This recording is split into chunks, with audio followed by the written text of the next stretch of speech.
Boom. Hi, YouTube. Hello. Second Wake, episode 40. We are 12 episodes away from a year of doing this. I am Kareem Zamir. Those are the Seekers of Galanti. Say hi, Seekers of Galanti, or wave. It's fine. There we go. Hi, yeah. So yes, we're jumping right into it. We've done the cut. We've done the opening crawl. We've talked about Twitch and the world and all that stuff. But you're watching, so you're on YouTube. Nothing bad happens on YouTube, especially not from content creators on YouTube that have a bigger platform than me, that are monster people. Moving on with my life. Anyway, so when we last left, stuff happened. What kind of stuff happened? That's a good question. It is a good question for Celeste. I picked Celeste. What happened last time, Celeste? Let's see. It's always me. No, last week it was me. So we ran into Guy. Good start. And then we ran into Maxius Creedican, yep. Him. Perfect. And then we had Thomas the Squire. And so Thomas proceeded to be a jerk. And then we had to get rid of him. So we did. As a buddy. And then, let's see. We ended up talking to Creedigan. And he let us leave tower that we were protecting. Yep. See, okay. I'm great at this. Cool. Yep. And then we left, and so now we're on our way to another tower. Yep. Another one. Nailed it. That's where we are. Yes, I think that is the long and short. But if you'll allow me, I'll fill in all the boring parts. I mean, I don't know how you could do any better than what I just did. I don't think so. You could try. I can do better. Go ahead. So yeah, sure? I think the tower you talked about was Fort Pale. The group were separated after their endeavor with a certain laughable individual. Morgan came across an individual known as Maxi Creedican, an orcish war leader from the lands of the Osiran Hills, spoke at length about how they had been...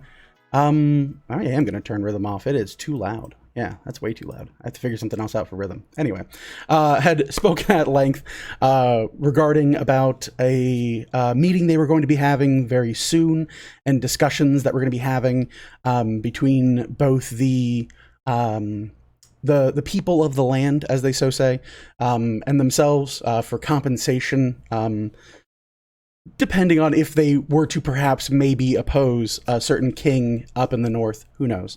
Meanwhile, the group met with a knight of the realm, didn't much care for them, as you can tell, and decided it would be in their best interest to play to the side of the orcs, saying that there was nothing they could do to get Fort Pale open and operational again. And, well, shucks, isn't that just the worst? Hypothetically, there was nothing, hypothetically, they tried everything they could. Hypothetically. So, with that, the group traveled via their summoned creature, a carrion beetle that has dominated and become huge. And they rode across the back, striding across the open plains of the world to Kynes Plummet, where after a view and a brief analysis of the area, taking in wave after wave of undead horde, seemingly bound in place, serving as guards and guardians for this now large blackened tower that seems to erupt from the earth itself. They found a very, pretty nice path towards the entrance to Kynes Plummet. They saw a kind of a makeshift wooden gondola. It opened, and two large beetle-like creatures rolled out and addressed the party very sternly and with great gusto and force, through which an area you might assume to be rather dangerous. They were very serious, and everything was definitely very threatening and dastardly. So yes, that is that. I think that's my recap. But not as good as mine, but yeah, not as good. I'm still working on it. I'm not as great as you are at this, so I have a lot to figure out. I gotta workshop it. We're gonna workshop it. But yes, Seekers of Galanti, Weavers chosen some, not all. You all find yourselves now outside the entrance to Kyne's Plummet, outside the rising wooden gondola that has been crewed by this ogreish individual still sat with their hand on a heavy-looking crank. Well, these two beetle-like creatures, those of you trained in Arcana, recognize them as a form of lesser demon from hell, known as Mesoloths. They are, I think it might be Mesloths. I can't remember. There's the beetle ones. They're Loths, but they're super cute. So yes, the two of them having just invited and entreated you to a heartwarming song of the opening of MMLR 660, letting you know about how they appreciate, respect, and love that you've traveled so far to enjoy all it is that the great Montserrat has brought to this world. And with that, you all have been well greeted and invited into the gondola for a most magnificent ride down to the base level of the tower so that you might investigate, explore, and first and foremost, enjoy yourselves. Seekers of Galanti, what would you like to do?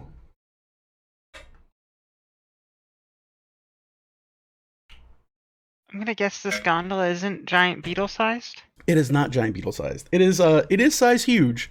But if you were to pack this giant beetle inside of here, you guys would be pressed up against the sides of it, kind of like the end of Bill and Ted's Bogus Journey, where they fit too many people in it. It's not like the other type of traveling timey-wimey thing that just has way too much space in it. This has a limited amount of space in it, yes, unfortunately. Alright, well, the beetle's got a climb speed, so... Okay, right, this is... delightful. I love it here, but we shouldn't get distracted. No one get distracted by anything. Hello. Honor boss. I'll speak to the Measlots. Okay, the pair of them straighten up, both of them in, again, bright, glittery, tuxedo-like jackets, one bright pink and glittery, the other one bright yellow and glittery, both wearing straight black ties that have what appears to be a collection of pins and buttons of various, like, smiling, winking faces that adorn them, primarily of what appears to be, like, lesser demons and devils. And no two pins seem to match between the pair of them. As you say hello to them, they salute, and they give greetings. Welcome, friends, to MMLR 660 Studios. Please, enter the gondola, and we will bring you down to the ground level. Do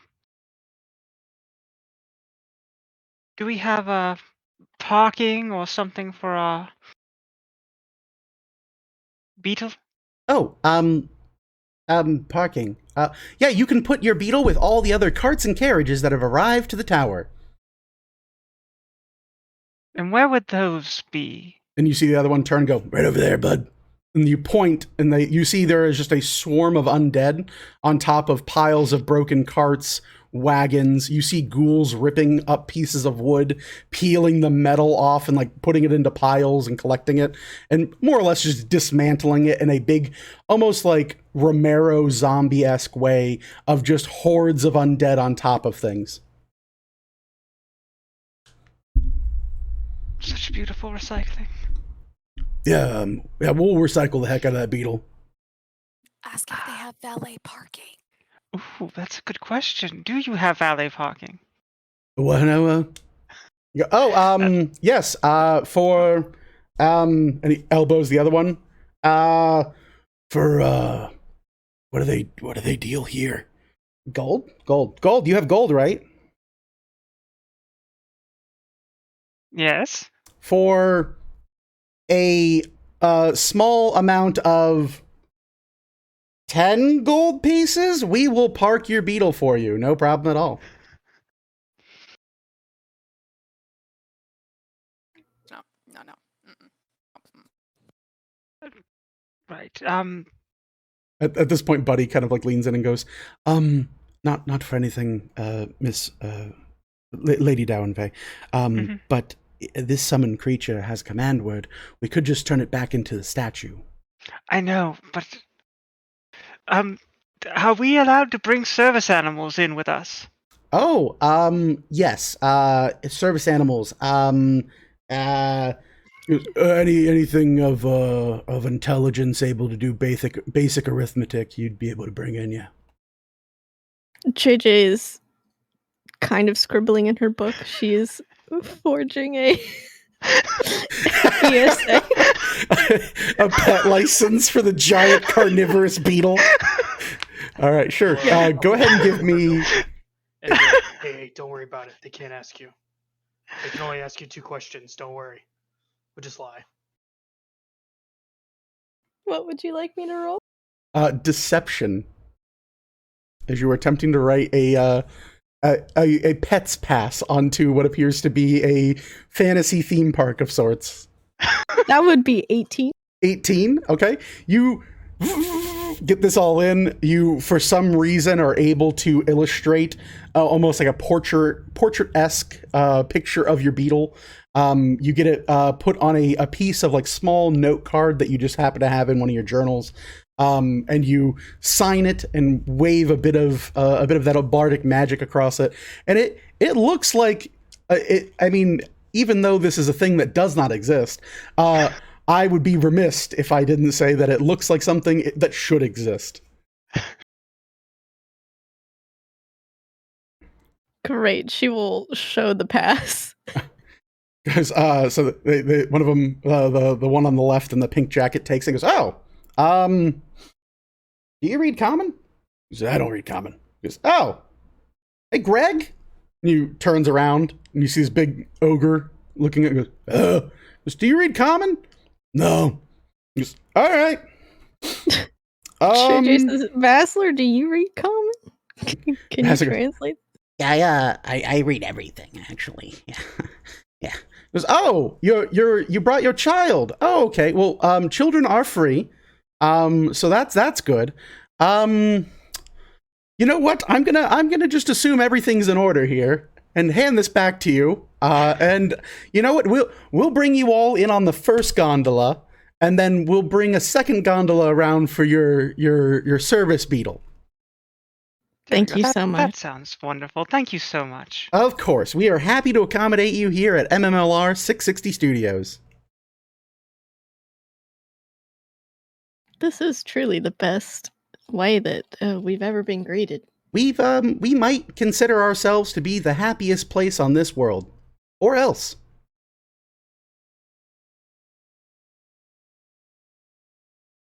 Or else? Huh? The gondola awaits, sir. Or we'll wait and watch for somebody else to take a lead. Oh, what? Celeste is going to enter the gondola. Okay, Celeste, you stride in, chest out. You walk right in. There are a number of, like, it's rather weird. You look at the floor of this gondola, and it's been painted, and there's this beautiful, like, kind of, like, nice, crisp, like, fake wood grain painted on it. And you look, and there are these, like, blackened, inky outlines of feet, and there are a human set of feet, clawed feet, just what appears to be, like, a slithering tail, like, just like a couple of dots, which like insight would tell you, and like a little bit of nature. You kind of look at it like, that's probably for like a spider person. And there's just all these different patterns for feet, but they're all segmented in a way where you look up and there's a handle to hold above each one. I will kind of scurry in behind her, seeing that she's taking the lead. You scurry in, you look, and on the far end, there is a bench for shorter guests. Has a little handlebar. You said that there's like things hanging down though? Mm-hmm. Yeah, they're about 5 foot up. All right, I'm gonna use my axe and hook it over because I don't want to be belittled. Yeah, of course. You are not a little person. You are just vertically challenged. So you hook your axe and kind of do like a one-armed pull-up and hold it, and your hand shakes a little bit, and you're like, yeah, I'm gonna ride the whole way like this. And yeah, you're committed to it.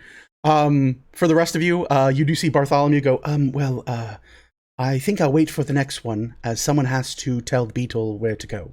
So I'll be right down after you all. Don't need valet when you've got me. But I thought you didn't like rhyming, Mr. Jones. I just like you, buddy. That's all. Oh, well, thank you. I'm fancy of you as well. All right, well, let's have ourselves a little ride. All right. JJ, make sure I don't spend too much in the souvenir stand. Yes, ma'am. So yeah, you guys all board into this gondola. You find various areas where you can grab onto a handle. The two kind of colorful suited jacket individuals walk into the gondola and erupt into two puffs of glitter matching their jackets and disappear as the door slings shut and you hear a locking sound from this little wooden rickety gondola. It kind of uneasily sags on the long cable that seems to hold it up, and you hear a clicking sound, and the ogre begins to slowly turn this large dial. He goes, please keep all hands and feet inside the vehicle at all times. MMLR 660 Studios is not responsible for any death, dismemberment, or injury that you might occur on the premises. Please be advised as well, you will not be compensated for any missing possessions, children, or animal companions in the process of your visit. Thank you so much for visiting MMLR 660. We welcome your business. All right, let's go. And you hear,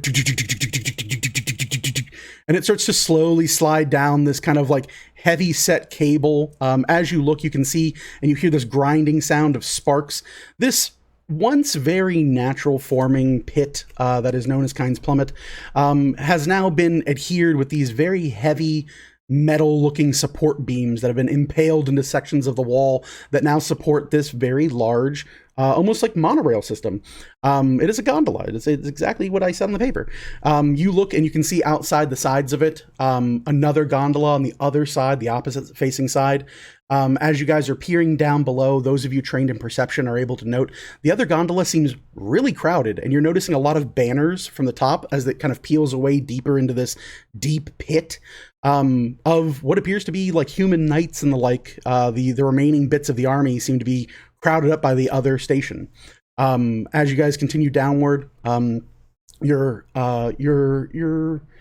we'll say caretaker at this point of the gondola goes, all right, folks, thank you for visiting MMLR 660 Studios.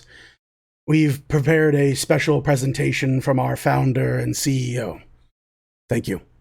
And you see them reach over, and a big, heavy, like muscly mitt slams onto what appears to be a like small, weird metallic box in the corner. You hear a heavy screeching sound, and it begins to tear. It's a bit ear-piercing.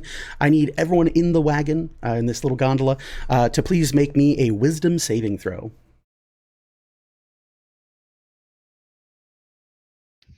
I don't want to keep seeing if this is going to be too loud or not. That's not that bad. I got my volume all the way up and it's not that loud. I just get clarification on one thing. Sure. I have, for some reason, listed as a point of exhaustion on my character sheet, but I cannot remember if that happened before or after our long rest. I think it would have happened before your long rest when you guys traversed, so you would have already gotten rid of that. Okay, I'm going to clear it now. Thank you. Yeah, no worries. So we'll start up here. JJ, what do we get for your wisdom save? 19, please. 19. All right. You hear cut through. You manage to get your hands up in time. You cover your ears. You see Vasler reach up and cover their ears as well. Come on! Vel, what do we get? 13. 13? Okay. Let's see here. Orville, what do we get? A whopping total of 3 off of a nat 1. Hey, 3 will work. Don't worry about that. Morgan, what do we get? 16. 16, okay. Kobold Jones, what did we get? 12. 12, okay. And Celeste? 19. 19, okay. So, Vel, Orville, Kobold Jones, you all hear this grating sound and it kind of hurts your ears quite a bit. You all take 1 point of psychic damage. Orville, for your natural 1, you feel calmer, actually, after you hear this screeching.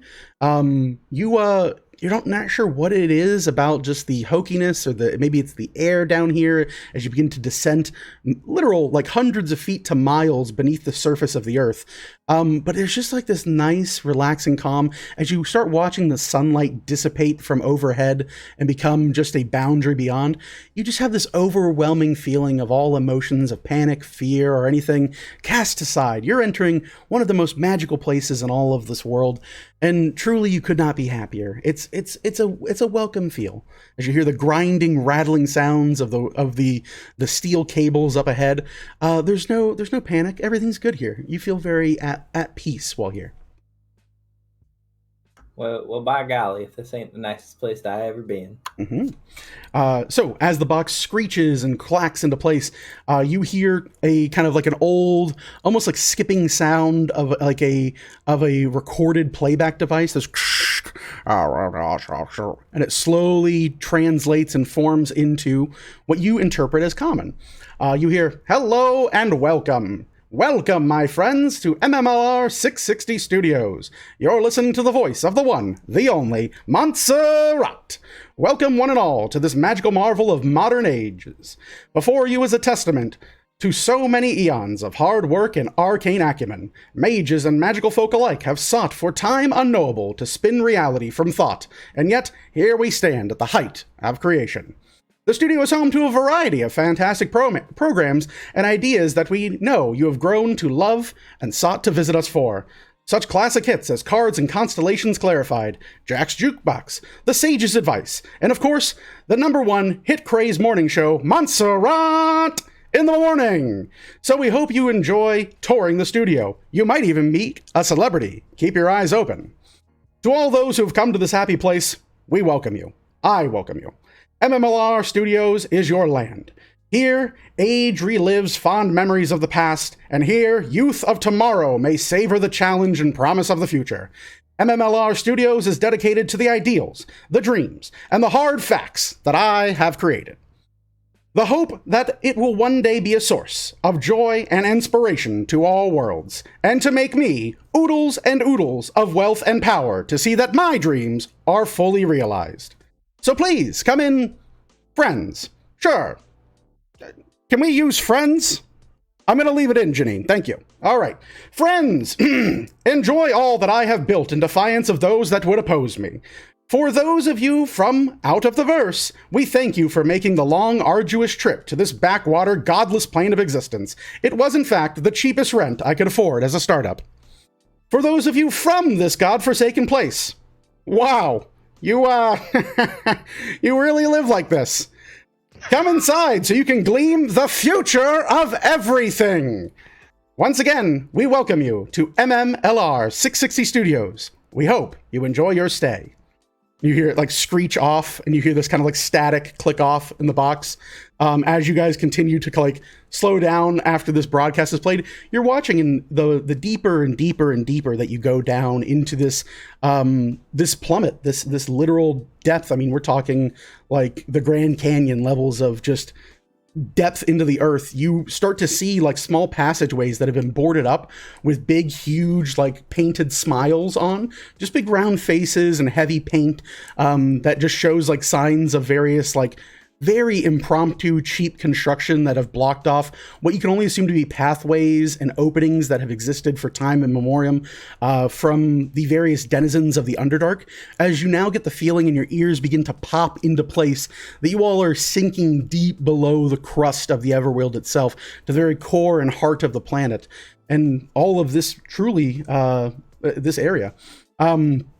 You eventually start to see bright lights from below, and many of you who are able to look out the side of the gondola, you note there are all manner of bright, kind of set up, almost looking like braziers that have a very heavy, ever-burning blue flame and a reflective mirror coating that seem to waggle backwards and forwards on either side of what appears to be a large red carpeted entryway to this blackened, almost obsidian-like tower.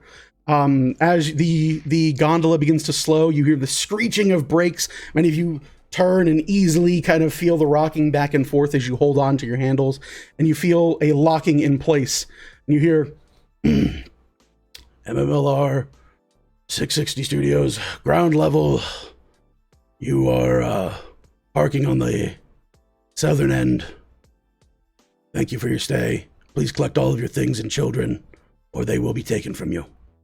You hear as the front door kind of pulls from place and opens up. You see a long red carpet that leads all the way to the very central point of the hub, the very base of this massive looking black tower that kind of gleams on all these kind of fanciful, bright, dancing lights.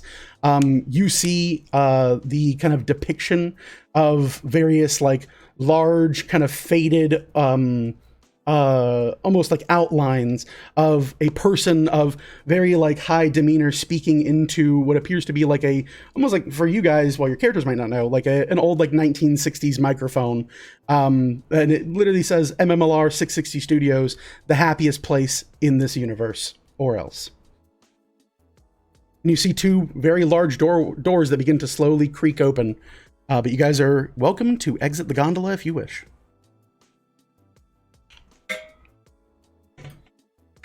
Yeah, I'll Exit the gondola. gladly step off. Okay. Okay. You guys all disembark. There is an uneasy feeling in many of your stomachs. You feel the pressure, again, of being so far deep below the surface. But after the initial popping of your ears, moving of your jaw, shaking of a few things, you only really hear the, I hate places like this. They're the worst. at vocalizing this, Vasler speaks for a moment, and then you hear like a small kind of like crackle of energy erupt out. And JJ, go ahead here and make me a perception check.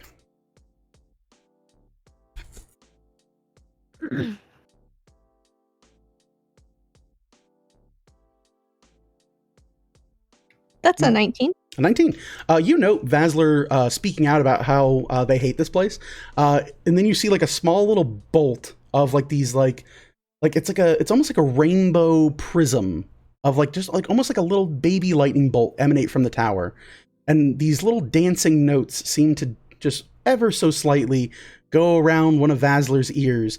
And then you openly hear, "Oh, this place rules. I can't wait to be here forever." Alrighty. Well, It's infectious, isn't it? quite infectious, yes. What a happy place.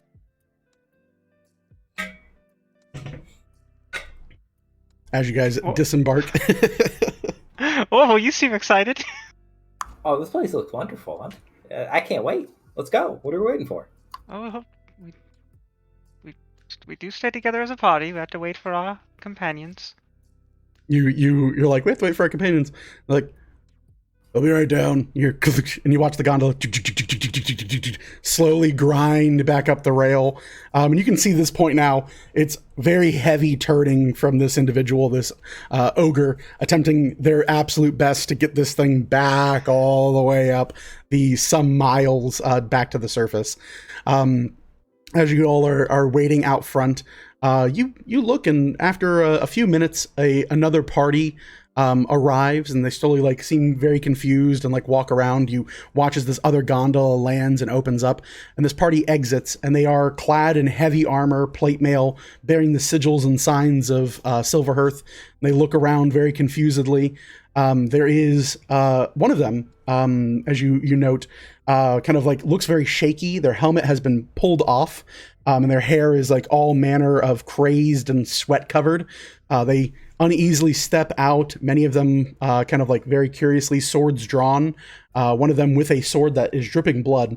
And as they exit the gondola, you hear, "Hey, don't forget your property." And you see a body get thrown from the gondola that has been mangled, crunched up, and looks as if someone had just taken a person in plate mail and folded them inside out. And they just land in a splat outside the front gates.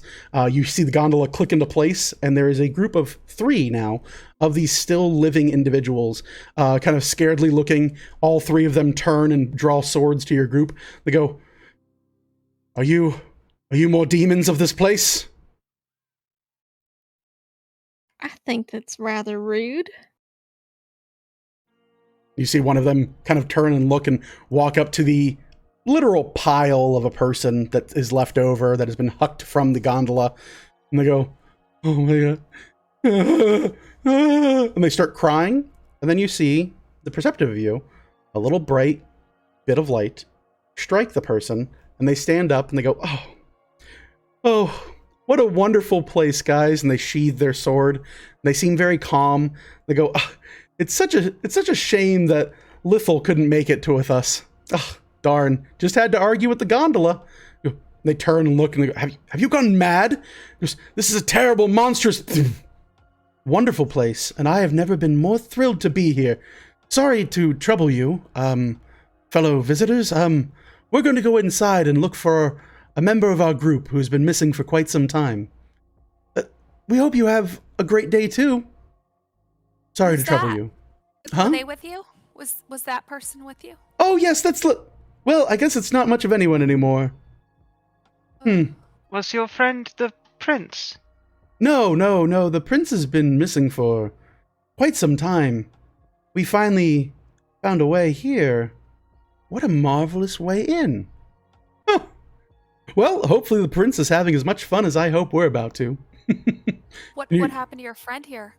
Oh, a small discrepancy with the driver of the gondola we rode down on. Apparently we mistook them for a monster of some kind, and, well, unfortunate things had to happen. I will miss my friend, dearly. And you can see tears are squeaking out from this very pained-looking smile.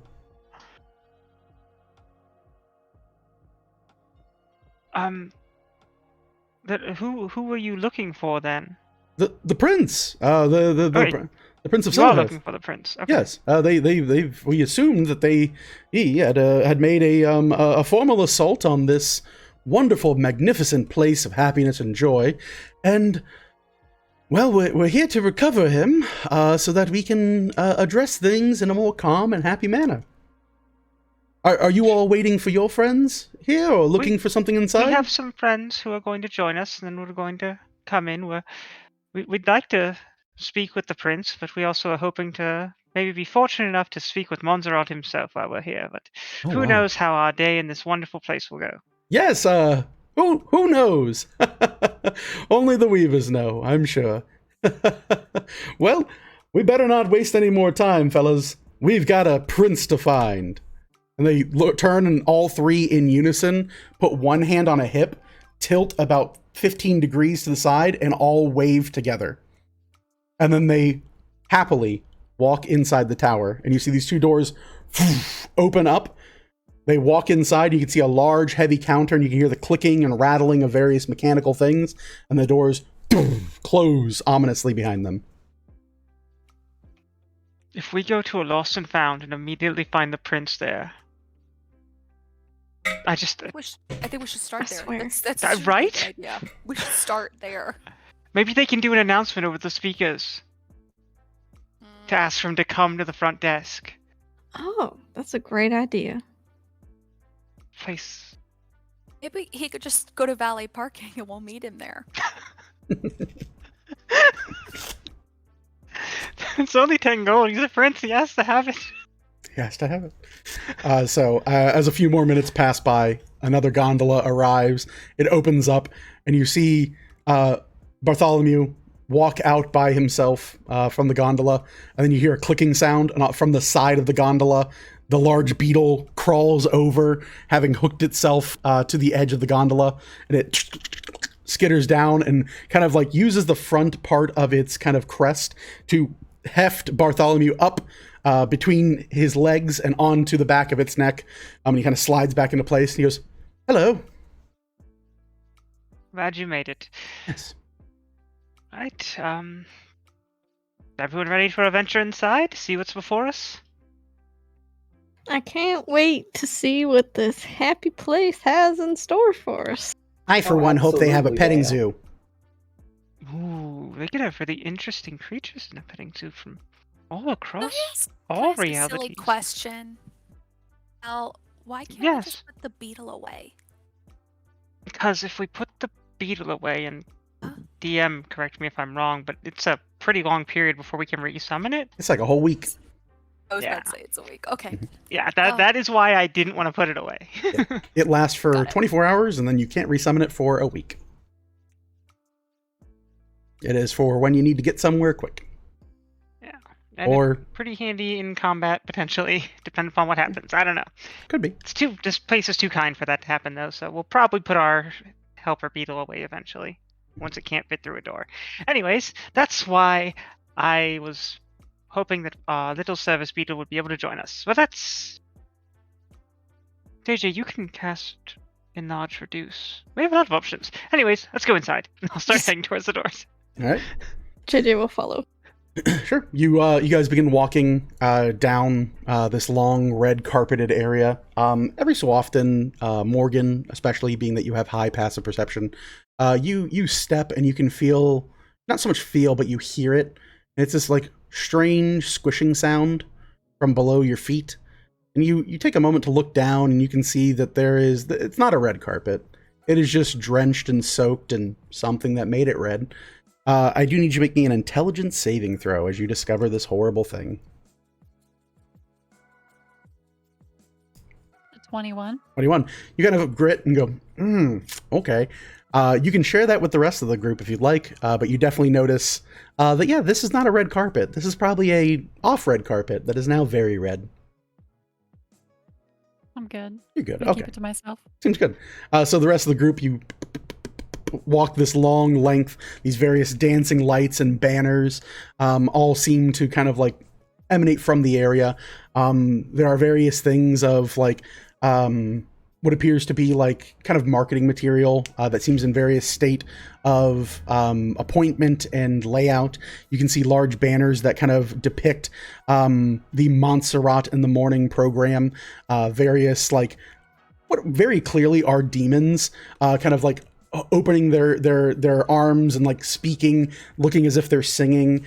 You can see there are a number of, again, more demons that seem to have like aprons on, standing behind like a cooking counter and like kind of giving this big toothy scary smile while holding a severed head, but like very like Martha Stewart-esque, even though it is a kind of a horrifying visage. And you just get the feeling that this is a happy, wonderful place for everyone involved. And if you have a thought different from that, please let me know and we can settle it over a wisdom saving throw. No big deal. So yeah, you guys eventually reach the front doors and you watch as these two heavy, opulent doors slowly open at your entrance. And you hear this crackling voice kind of come up over like almost like a PA system. You hear, Welcome to the wonderful MMLR 660 Studios. We thank you so much for paying us a visit. If this is your first time and you are not a pass holder, please head to the left so that we can collect your first of many payments towards our wonderful monument. and it cuts out and it goes, and if you're part of our pass holder program, please head to the right and we will verify that you aren't lying to us. Thank you. You look and you can see the entrance of this large lobby-ish area.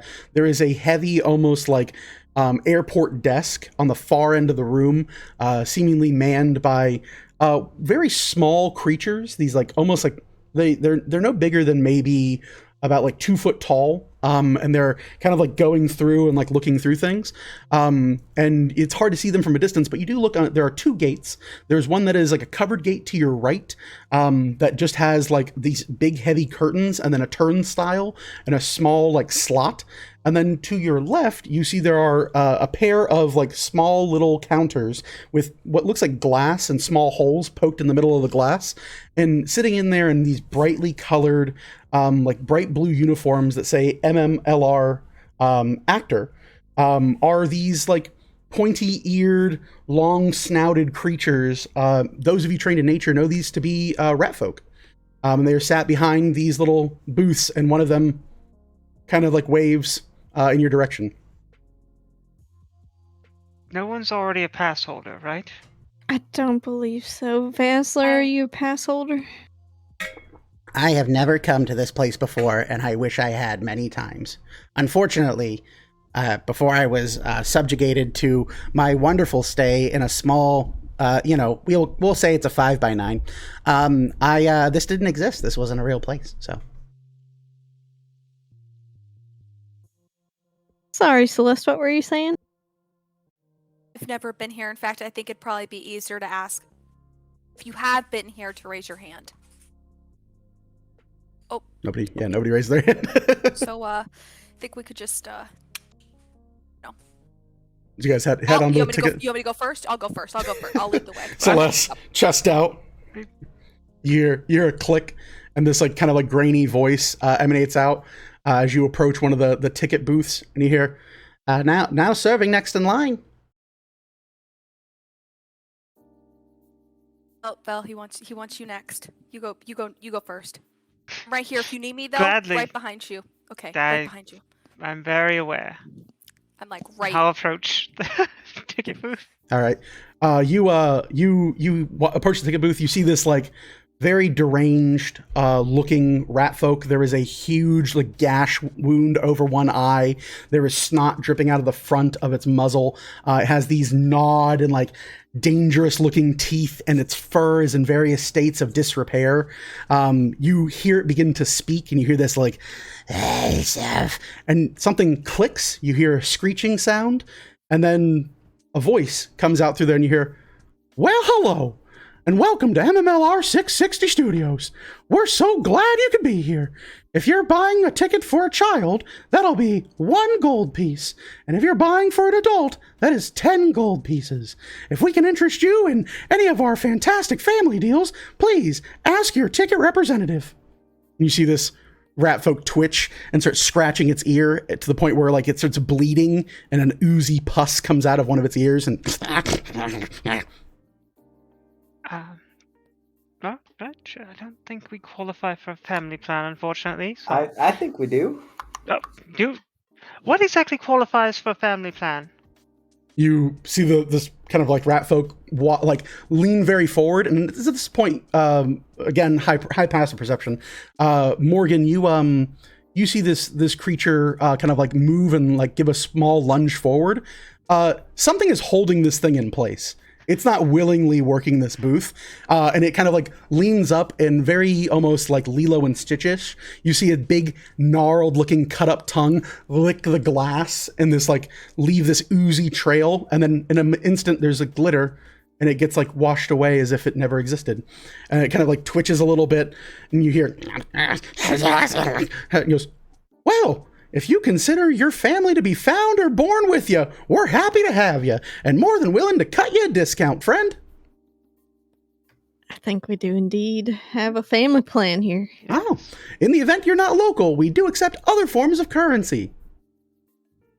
Oh no, we have the local currency. Well, We boy. have 7 and 1 child for a family plan. And is your child under the age of 100? JJ, how old's neat. your son? Basler, how old are you? I don't have to tell you that. He is 69. Nice. Goes, well, since he's under the age of 100, he qualifies for our Tiny Tykes discount, and you don't have to pay for him at all. Wait, hold on. I'm only 27. Well, hello, little Tyke. I guess you're part of the program, too. I'm 23. Oh, boy. Another little Tyke to join us here at MMLR 660. Is anyone else under 100? Mhm. Yeah, I'm 40. Alright, I'm the only adult here. Bartholomew looks at you and goes, Right. man, It's Two of us. Mom and We're their Dad. parents. Great. You kind of like come to it. So yeah, everyone except for the 2 elves are free. The 2 elves actually still qualify as children technically. So it's only a gold piece each for both of you. Mom, I want a corn dog. We're going to stop for food once we find a good concession stand. We have to take care of things here first. You hear a grumble and a guttural like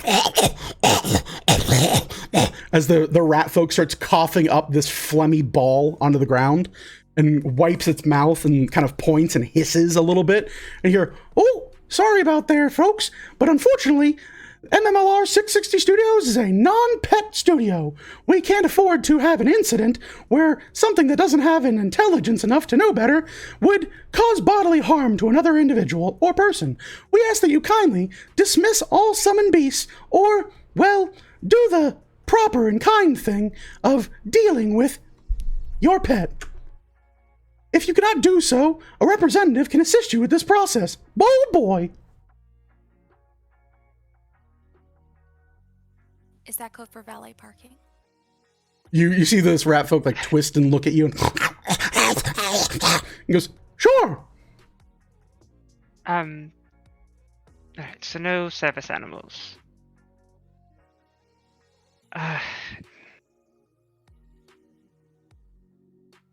Yeah, Bartholomew, let's dismiss it for now and hope that's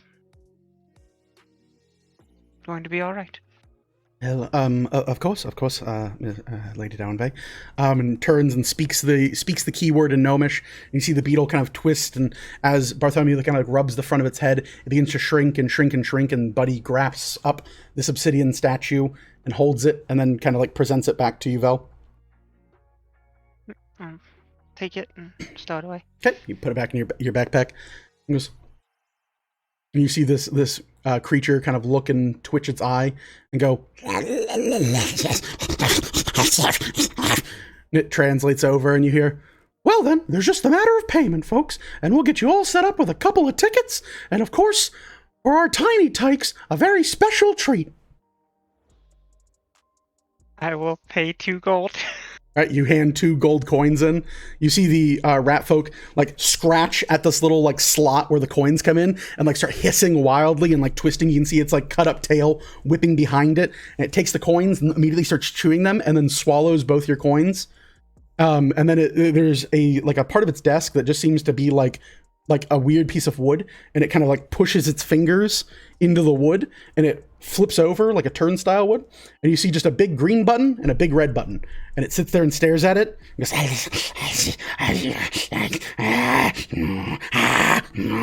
it finally clicks the little green button. It goes boop boop. It goes, payment validated. And it flips back over by itself. And you see the little rat folk kind of like spin on these little like dials that are at their station. And in front of their station, you hear this like kind of like sound as a collection of tickets all come out. And there are various ones that say Tiny Tyke. And then there are 2 that are children, because the elves still count as children here. And they kind of like funnel out in front of you. You hear the voice crackle back on and go, all right, go ahead and take your tickets and process yourselves right through the turnstile behind you. Be sure to visit guest services for your special gift for all your little tiny tykes. Oh, well, pass the tickets out. All right, now no one lose your ticket, right? We'll get little lanyards and put it around your neck if we have to. Think we could stop at the souvenir shop now?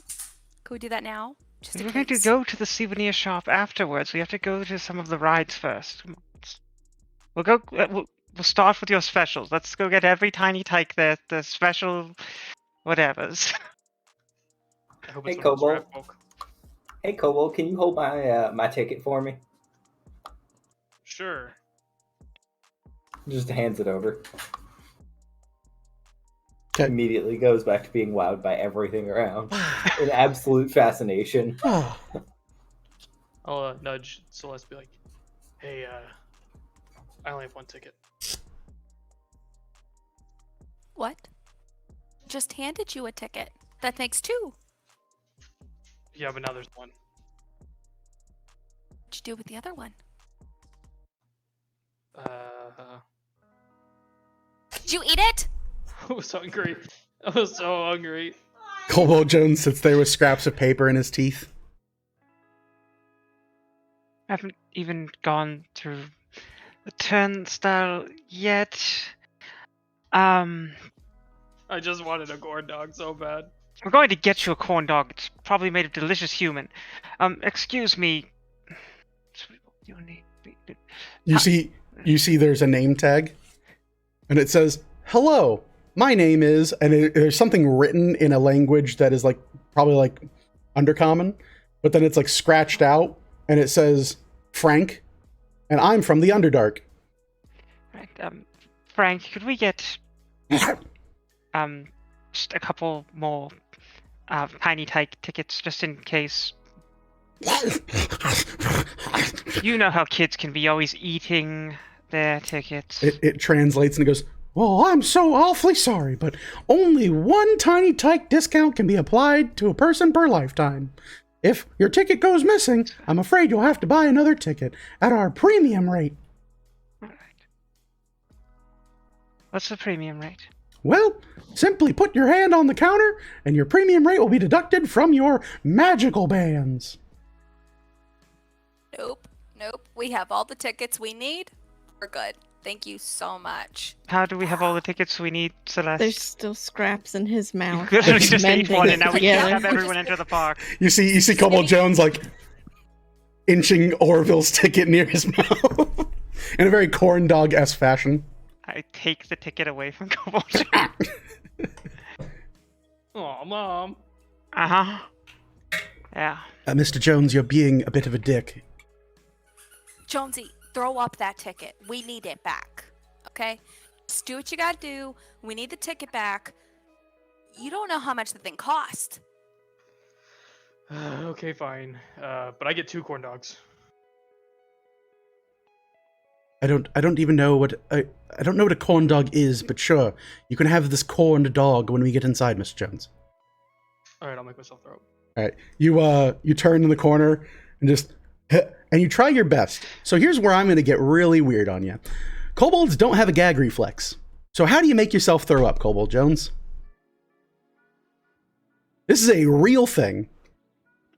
It's all true! Huh. Well, what do you guys think? I could probably poison myself. That might make me throw up. I mean, I could poison you right now. If someone gave me the poison, I would do it. I could probably drink a lot of alcohol, maybe. What if we just punch him real hard in the stomach? That sounds good, Celeste, do it. Oh, I was going to say Orville, the punchy guy, but okay, yeah, Celeste, you do it. I don't know. This is how I train, so you're gonna have to punch really hard. All right. Orville, you can do it. I don't want to take the glory. Hey, Besides, Hey, green guy, Huh? you wanna tag team this one? Yeah, absolutely. What are we doing? Give me your hand. Okay. All right. You hold your hand out to Vasler. Vasler like takes his 2 little tiny hands and holds like your pinky and your thumb and opens his mouth, and this like kind of barbed looking tongue rolls out of it and goes, yeah! And this green slime coats your hand, and immediately you can't feel your hand anymore. It's numb. He goes, Just hit him right in the face. I will attempt to hit Kobold Jones in the face. all right, Kobold Jones, do you attempt to dodge? No, my eyes are closed too. All right, pure advantage. Boom, a big hit to the face. Kobold Jones, go ahead and make me a Constitution saving throw versus poison. 11. That is a fail against Vasler's spell save DC. You feel it, and like there's this big heavy hit, and you immediately feel something like just tag you and sink into your skin. At this point, Orville, I need you to make me a Constitution saving throw against poison.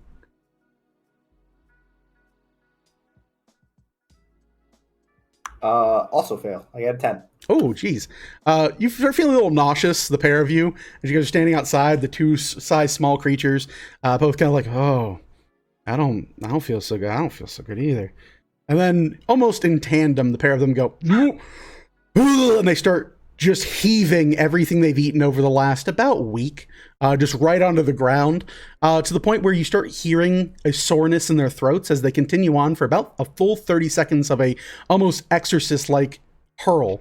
And a little bit of blood starts coming out in the phlegm before they both kind of like grasp back and get a second chance at a saving throw. So go ahead and Kobold Jones, and go ahead, Orville.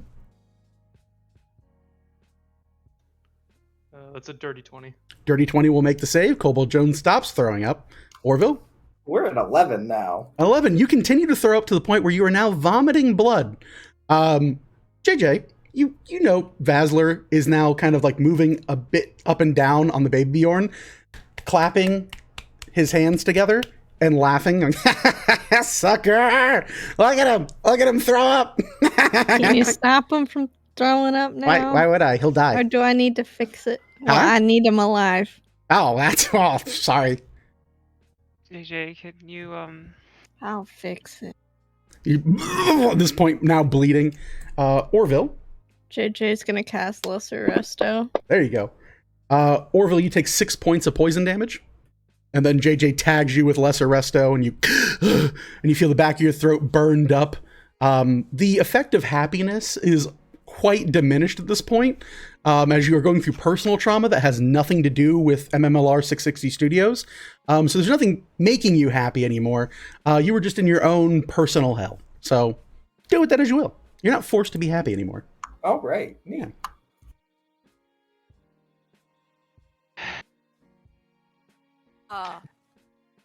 You gonna look for the ticket now? Yeah, I know what I'm about to do. Need that. Yes, Oh, no, it's fine. no, you don't have to do it. Oh, Prestidigitation. Who's gonna do it? I don't know. I might need it again. Exactly. But Buddy looks around and like, oh god. No, buddy. Puts on his gloves. Well, if you prestidigitation it, I will mend it. If you've got that spell.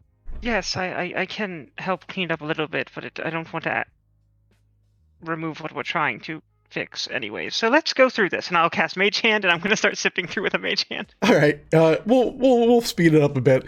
Between Mage Hand, Mending, Prestidigitation, the Bard and the Wizard working together, you do manage to reconstitute this tiny tyke pass that Kobold Jones had previously chewed and eaten, mistaking it for a corn dog. Okay.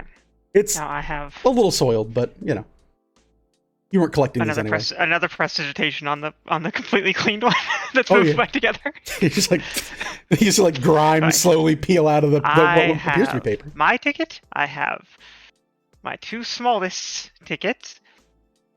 Does anyone else need me to carry their ticket for them? Morgan? I think I can handle it for now. Okay, you're a good daughter. Thought I could. Celeste?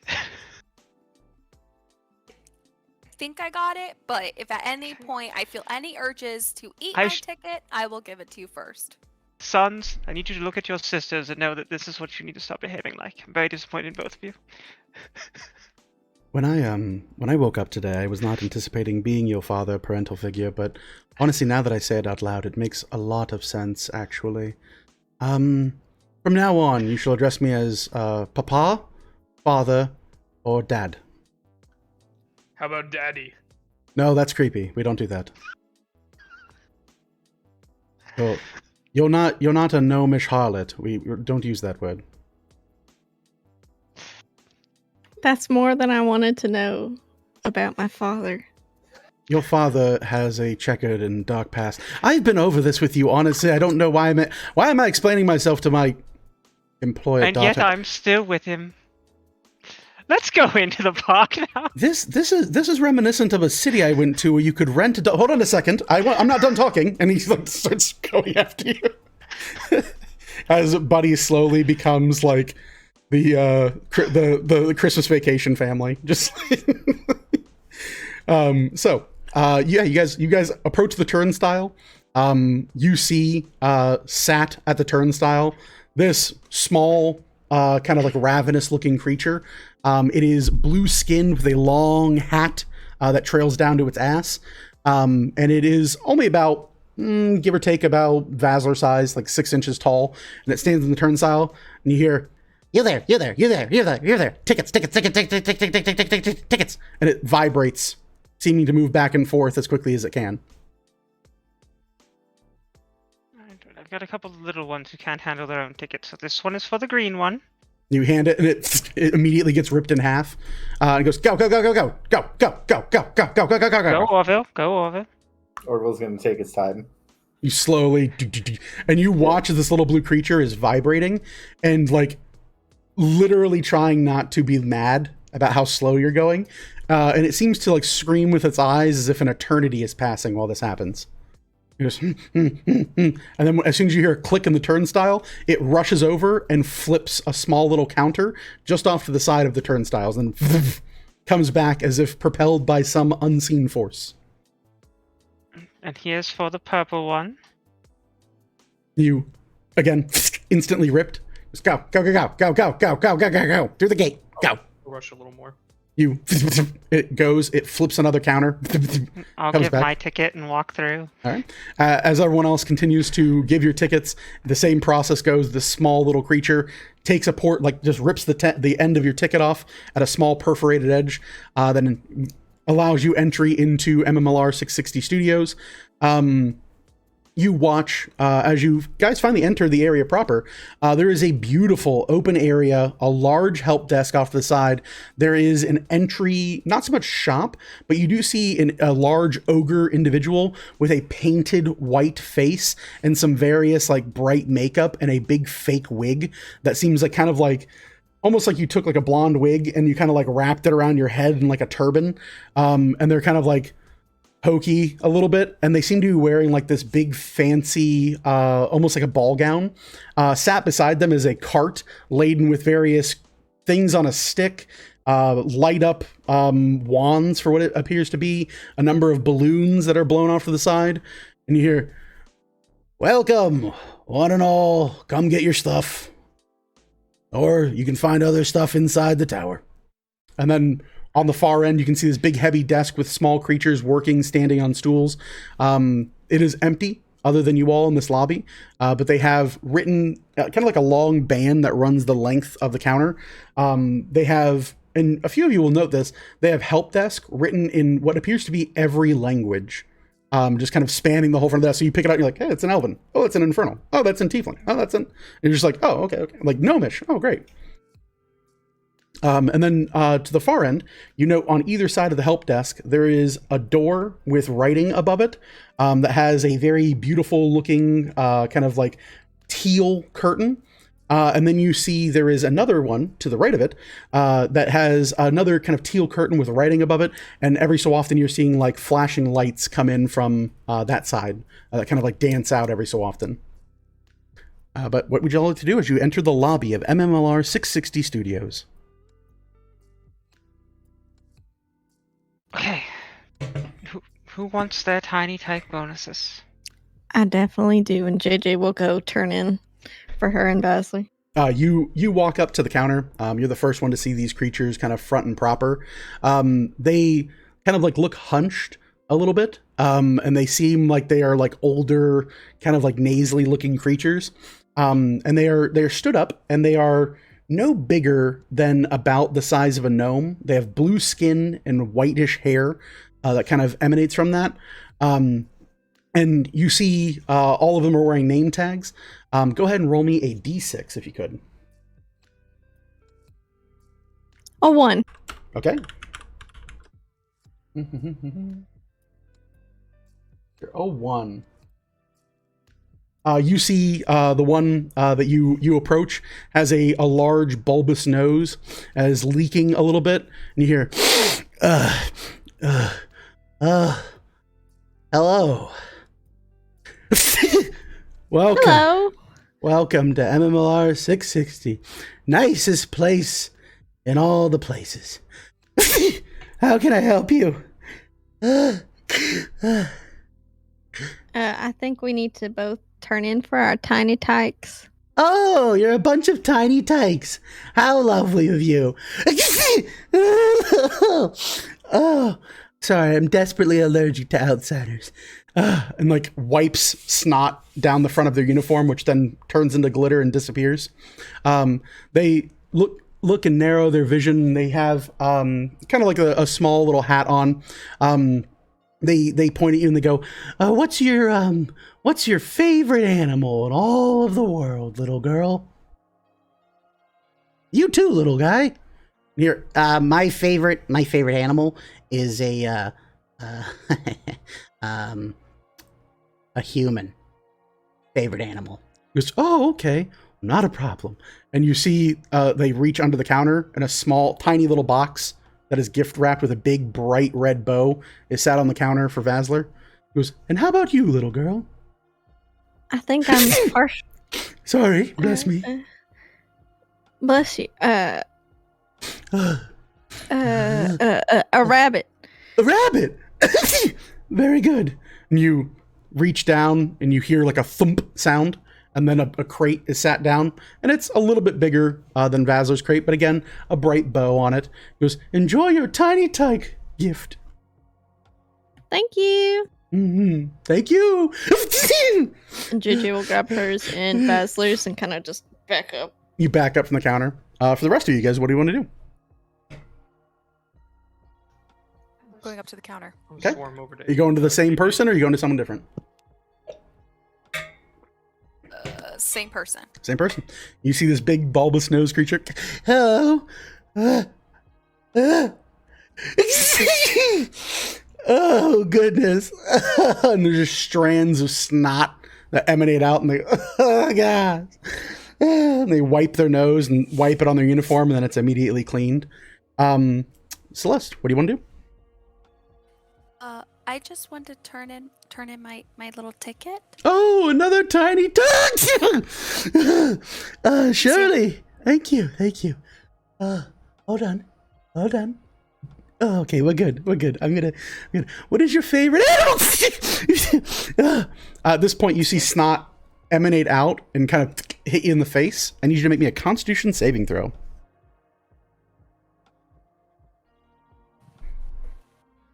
Oh. It's gonna be a 6. 6, okay. You wipe it from your face rather rudely. But yeah, seem good.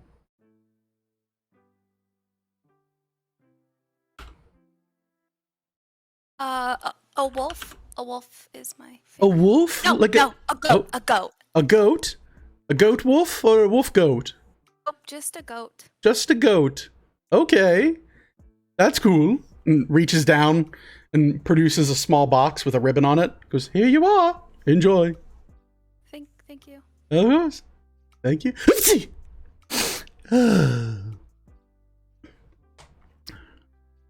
Who's up next? Orville will go. Orville goes? I'll go. Yeah. Okay. Walking to the same guy? Yeah. Okay. Go ahead here, and as you approach, you hear the same. Oh, hello, little guy. Oh, goodness. I'm so sorry. Bless you. Thank you. I'm so sorry. How can I help you? I'm here to hand in my ticket thingy. Oh, okay. Your ticket thingy. Sure. Yep. Okay.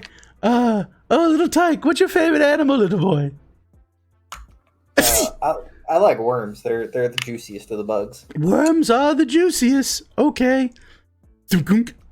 You see a small kind of like box is handed to you with a bow on top of it. Oh boy, thank you, sir. You're welcome. I caught myself on that one.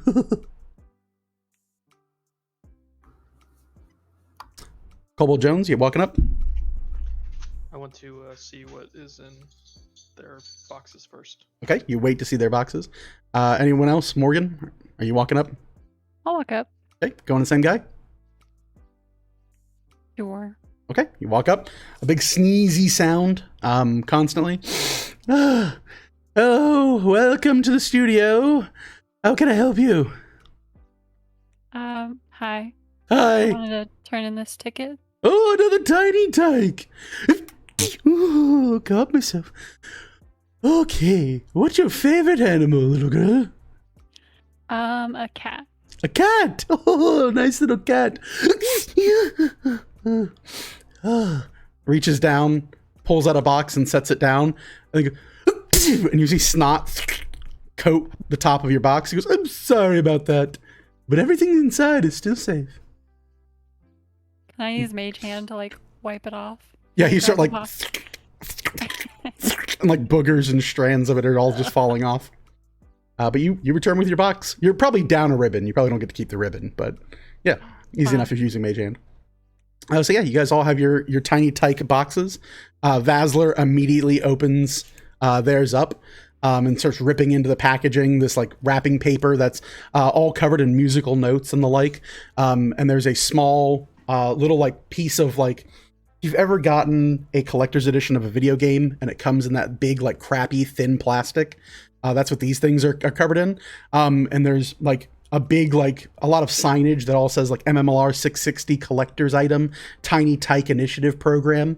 And there's a small kind of thing on the back. It does a few of you guys all read Sylvan, right? I do. You do? Okay. Okay, so you and Bartholomew can both read this.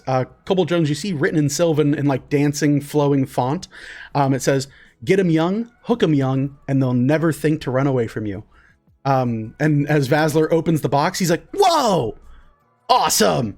And he reaches in and pulls out this macabre, horrible-looking thing that is a hat that looks like the top of some human scalp with ears, that has a small kind of brim on the inside, and sits it down on his horned head that immediately pokes through the flesh on the top, and it seems to maintain it. He goes, This is amazing. Look at me. I'm a regular human. No one can tell the difference. Absolutely not. JJ will cautiously open her box now. You open your box, the packaging's much the same. Inside looks to be the scalp of a small rabbit that has been refitted to be a very pointy hat. The ears have what you can feel to be kind of like wires inside of them to hold them and prop them up. And if you wear it on your head, it looks like a very delightful little hat. So I've got 4 ears now. You have 4 ears now, yeah. Great. I was like, I want everyone to call me Joe now, because that's a regular guy name. Joe. Joe Human. Yeah, I like it. I'm gonna open my box. Oh, Lightning Jr. You open your box, much in the same way. You look, and there are a pair of curled goat horns that kind of rise up, and there is a bloody stump of a scalp that has been stitched into the lining of a hat. And as you kind of like put it on, like if you go to put it on your head, you will have 2 pairs of horns on the top of your head, like a delightful collector's item. These are all wonderful hats.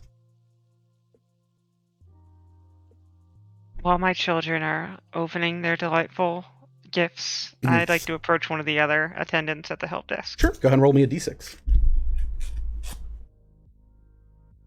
5. 5. 1, 2, 3, 4. You see another large-nosed, weirdly like kind of bluish skinned with white-haired individual wearing a hat.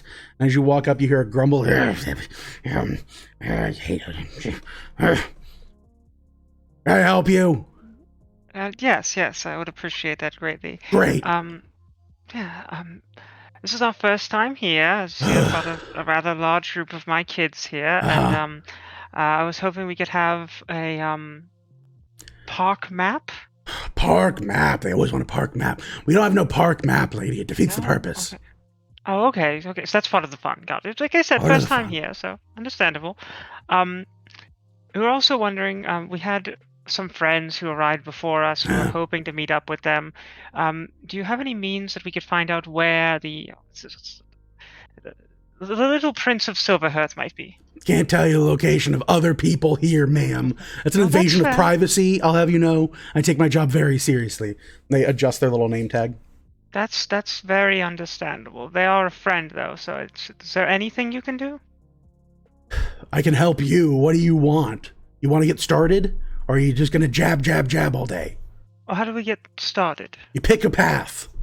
Oh, okay. And are they different themed, or? It depends on how you want to go about it. Everyone wants to see the celebrities. They all want to meet the people in charge of this whole thing. There's a bunch of ways you can go about it, all right? And as this grumpy old person says, they reach down and pull out a small like brochure, and they unfold it in front of you, and you see there is like a circled thing that says like "You are here," and it's a help desk, and then it's like a blackened out map. And goes, as you can see, the fun is discovering. There are 2 paths that you can approach here. There's this one, and as they point on this map, your attention seems like you feel like a twitching, as if a hand is pushing your head in the direction of where they're pointing on the map in real life. So you're not looking at the map anymore. You feel this like otherworldly presence push you towards this. You hear him kind of shout out. He goes, to your right, my left, stage left. That is the opening to the kids area. We call it Light Hope's Labyrinth. A lot of fun, games, wonderful prizes that are all able to be won from that. Then, of course, to my right, your left, stage right, and he points and your head goes and like pops in places as you're again forced over to look to the other side. You'll find the entrance to our Studio of Doom tour. You'll be able to venture through and prove yourself against the various attractions of MMLR 660. It's usually where we send a lot of the local color anyway. But there is a third place if you and your disgusting family want to purchase VIP passes where you can embark on a wonderful cosmic tour of the studio.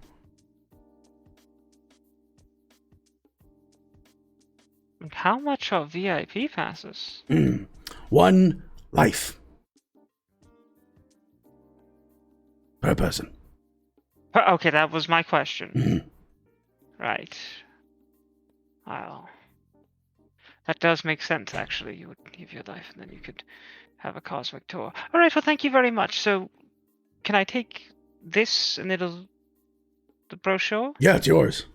Okay, thank you very much. You take it and you fold it up and you look, and as you're looking at, like, as you hold it, like a little bit of glitter and like magic kind of takes place on it, and you see, now that it's been explained to you, the 2 paths, the names above them kind of fill out in your preferred language, which I'm assuming is Elven. So written in Elven now, you have this like kind of wacky certain type of nondescript, I can't possibly be sued for saying it's the same type of map that is slowly filling itself in as you discover things. Very cool. All right, well, thank you so much. Yeah, whatever. Mr. Oh, what was your name? Can you not read? And points to their name tag and goes, and it says, "Hi, my name is Grumple. I'm from the Underdark." Thank you so much, Grumble. Yeah, whatever. And I will return to my family. You returned it back to your family. Some people are wearing their hats. Other people are staring. Morgan, if you open your box, you will, of course, find the scalped head of a cat. But, you know, I figured you didn't want to, so we didn't describe that. Can I find a trash can somewhere and just like casually? You dump it in the trash. Yeah, easily enough. You dump it in the trash, and you know the trash is empty. And after a minute, the trash can rattles, and you look, and it's gone.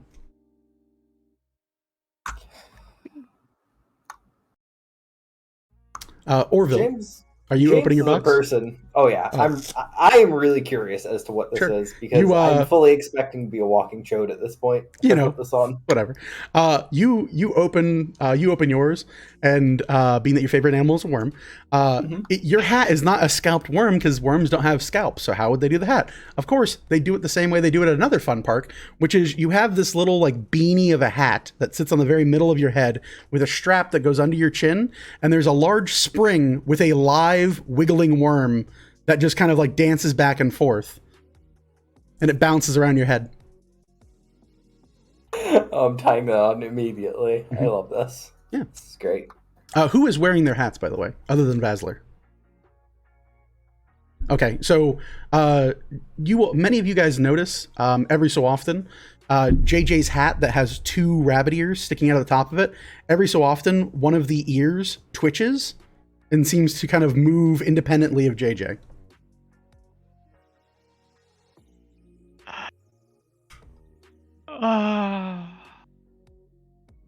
Truly the happiest place on earth. All right, now Where are we going? that's what we get to decide now as a family. We could go to Light Hope's Labyrinth, which is the children's playland, or we could go on the Studio of Doom tour, where we have a chance to meet some of the celebrities, likely perhaps even Montserrat himself. Wouldn't that just be a grand day for all of us? So, how do we want to go about this? Bartholomew leans in and goes, considering that we've purchased a number of children's passes, maybe the thing that's fun for the whole family would be in theme for us, so we don't stand out. I was thinking that, but I wasn't sure if the kids wanted to be pandered to. You know, like we're going to take them to the, like, you know, like if you want to be like adults or whatnot. It's True. Well, being that I'm not going to live more than 100 years, I think that I'm always going to be considered a kid here. But didn't the prince go probably for the Doom place because he was trying to find the CEO That or whatever? would be the presumption. What I'm wondering is if we want to try and take an alternative path to reach what could be the end of this. And those are our only two options. Well, there's a third option if everyone wants to die. I'm in. I don't. Don't worry, guys. I'll kill you myself. Well, I guess we got to put it to a vote then, huh? Okay, I vote murder. That's what I was asking. Everyone's opinions, so we could discuss this a little bit before we headed out. I've got a map. It's going to hopefully fill in as we go through this very, very interesting place. Oh, interactive. How nice. Yes. Bartholomew goes, well, you know my vote, so I'm going to make sure that I blend in. And Bartholomew immediately takes off his coat and pulls up his pants to about middle of his stomach and tightens his belt real hard, and then takes his big overcoat and ties it around his waist with the arms over the front, and then rolls his sleeves up. He goes, all right, I think I've done it. Uncanny. And some new Thank you. balances. Thank you.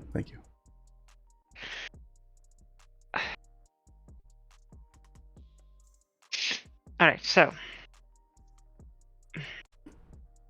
this is open for discussion. Does anyone have a preference? I'm personally. Personally, I want to see literally everything here. I'm completely fascinated by this entire place. I vote for Doom area. I think that we need to find the prince. That's what we're here for, right? Right, yeah. Okay. Celeste, are you? I second that motion. Okay.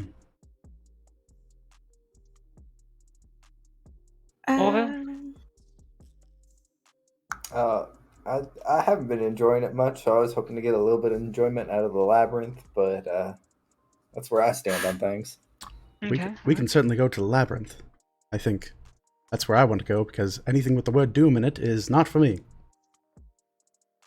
Like everywhere with doom in the name is that bad. I'm just counting votes. Not allow my son to be silenced this way. I wasn't being silent. We're listening to everyone right now, darling. Please. Doom is my favorite music and my favorite rapper. Rest in peace. And your favorite rapper's favorite rapper? It is. That too. He was his own favorite rapper. One of the many favorite artists that helped the stream. A lot of good Doom people. There's also nothing to say that we couldn't just peek in and then choose something different. True. Other than it being called a labyrinth, which I might get a little lost for a bit. We won't get lost. Morgan, any preference? Not necessarily. Okay. I think that's a vote for safety from Morgan. JJ. At this point, yes, he's being a complete chicken shit for anyone playing at home. I'm gonna take a gamble on Doom today, I think. Oh, that's Yeah. awful. Sounds like the family's really feeling like Doom. Now, Orville, if we get done with Doom early enough, at least me and you can go into the labyrinth later. All right, let's get on with it then. All right. So you guys head over to the Doom studio tour. Okay. Yeah. Yeah. You walk over to these big, black, intimidating curtains, and as you approach, you can see inside of them. They slowly kind of open apart, and you see a very small waiting room. Inside is a short, green-skinned individual, befitting that of a goblin. And you hear, "Well, welcome, friends. Go ahead, have yourselves a seat. We got another party in there right now. They'll be wrapping up any day now."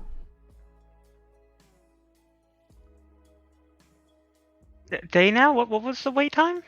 They'll be dead in like, I don't know, day and a half, tops. Nice group of kids just came through. Do you, Oh, three humans? Sure. I think that's what they were. Base weight isn't that bad. Everyone okay with that? Or are we going to the labyrinth like me and Orva want to? And Is there any way autonomy. to save our place in line here so that we could like go into the labyrinth and then come back, and when the next group is Oh, you want like a will done call? with? Or I fast suppose, pass? yeah. Fast pass. Yeah, we don't really have a fast pass. There's not really a fast pass for that. I mean, yeah, sure. Can I have like a strand of your hair? Dad, No, that's a trick. yeah, I wouldn't. I love that you yelled, "Dad!" You see Bartholomew go, we don't have a strand of hair. How about like a toenail clipping? Would that work? No. What do you mean no? I mean, no. Anything that belongs to you is fine. Just so we can send for you. He's not wrong. That would be functional for the... Yeah, but they could sell your information. You could just come back. We didn't see anybody checking in when we were in line, and we haven't seen anybody behind us, so I'm sure we could just go over there, check the line, wait, and then come back on over if it's too long. I like that. Alright. Just want to make sure, I because think we we- could just be patient and wait here. Everyone's know, okay but- with that? But maybe there's no wait, and then You we could all just go seemed on really through. excited about the Doom tour. I just want to make sure no one's upset if we miss out on it a bit Oh, later. No. I mean, I won't have any complaints about this when we get back home. okay, Alright. right. Let's go to the labyrinth. Thank you, sir. So do you want me to hold like your hair or whatever? No, we'll risk it and come back later. All right. If you need a place to stay, just outside the tower, 5th tunnel, they'll hook you up. Nice little B&B. Very good to know. Yeah. You exit from the black curtains, and you like every so often you can hear like unsettling whispering sounds from beneath the curtains. And then as you walk back out into the main lobby, you're free to go about it. Are you guys heading over to the labyrinth? Okay. You walk over, and these same kind of like heavy set curtains have like glittering light and sound. You can hear this like boop boop boop boop boop boop boop, like weird rhythmic sound playing from the back. Who's going in first? I'll head in first. Okay. You walk in, and you see a small kind of open area with a kind of a collection of dancing lights. There is another green-skinned goblin man standing there in a shirt befitting the studio, and you see them kind of like look over and go, welcome to Light Hope's Labyrinth, folks. Is this all one group? Yes.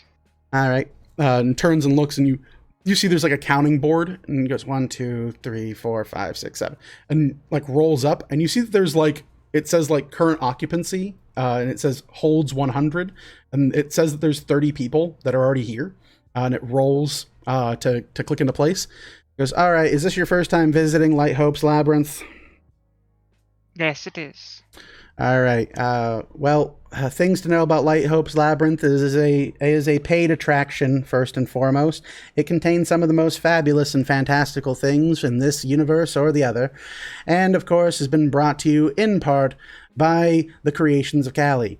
We welcome you all for joining us for this wonderful thing, and we have prepared a presentation. If you'll please have a seat.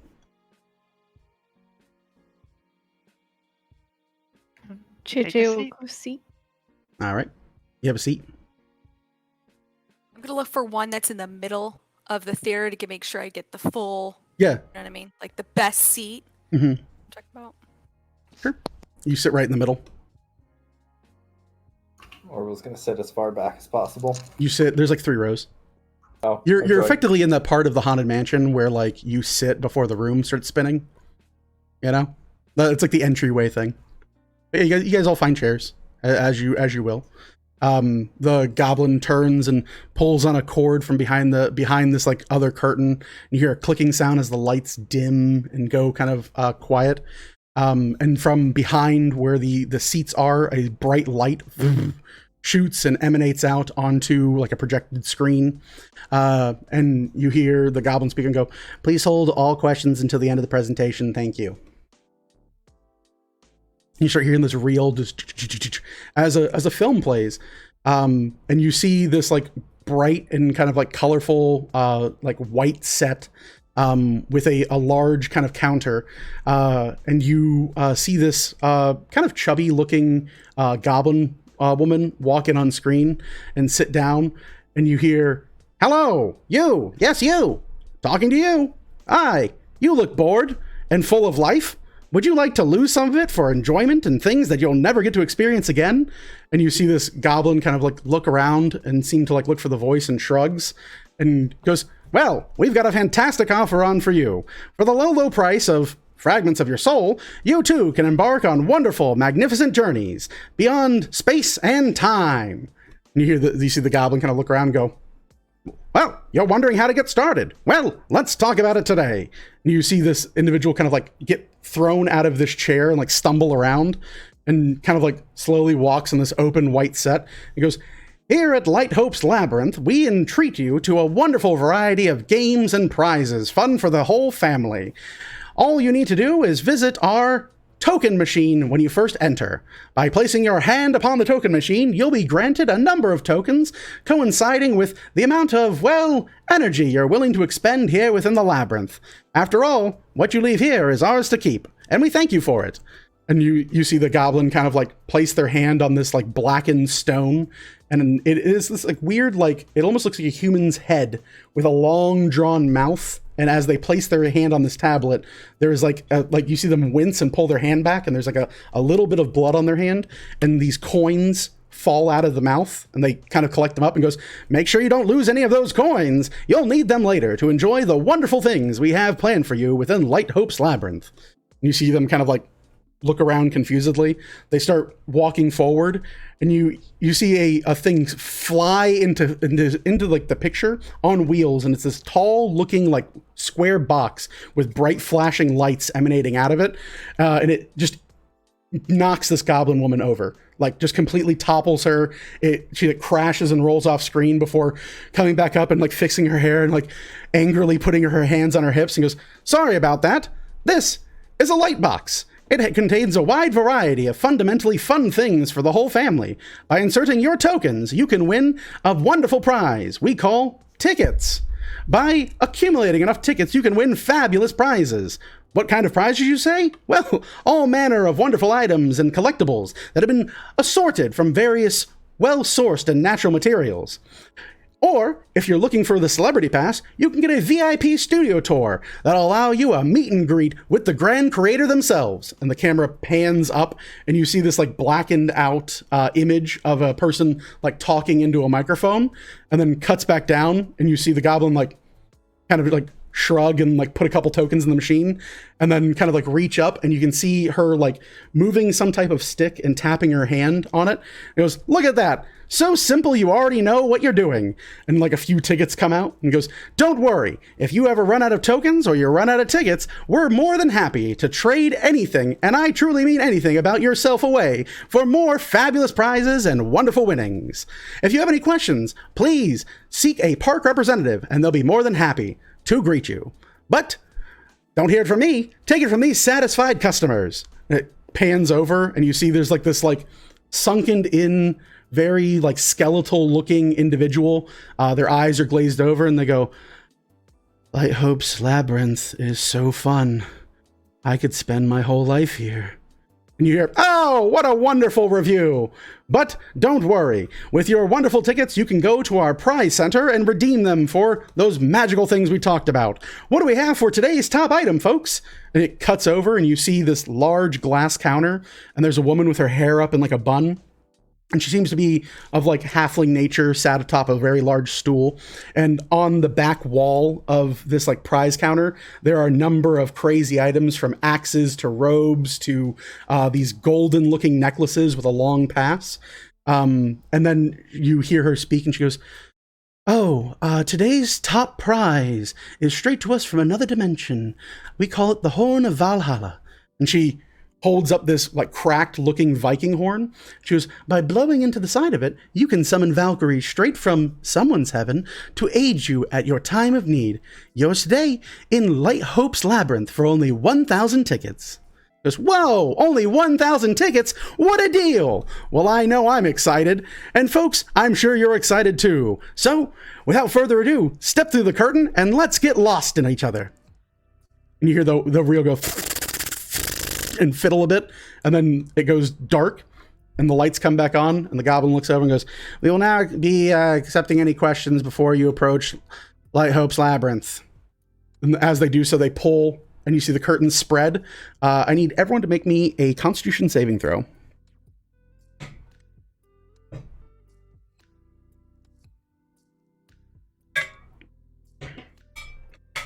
JJ, what do we get? We got a 17. 17. You see a large flash of light and sound immediately assault your senses, and you manage to move your head away at the right second. Velithil, what do we get? 21. 21. You do the same. You kind of shield your eyes and don't manage to suffer these ill effects. Orville, what do we get? 13. 13. You see this flash of light, and for a moment, everything becomes kind of blurry. You are blinded for the next 6 seconds. Morgan, what do we get? Well, 5. A 5.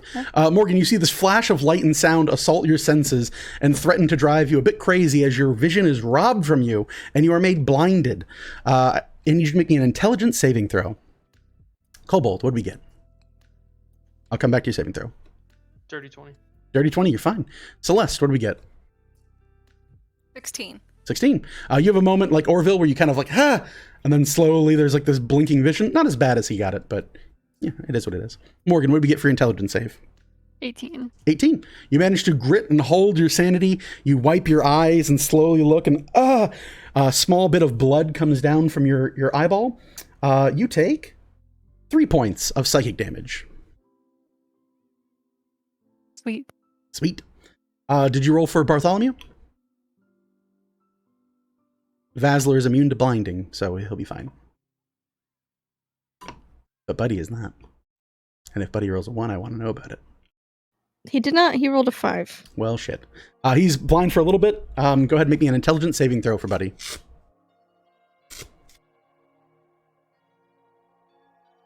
Let me pull up his stats real quick. Sure.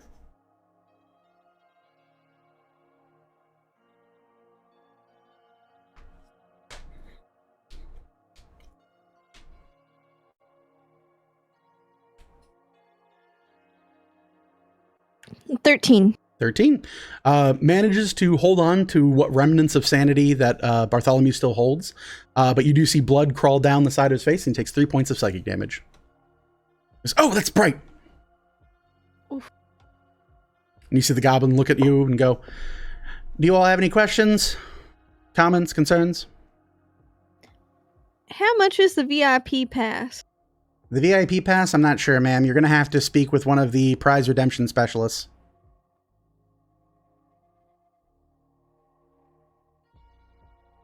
Any other questions?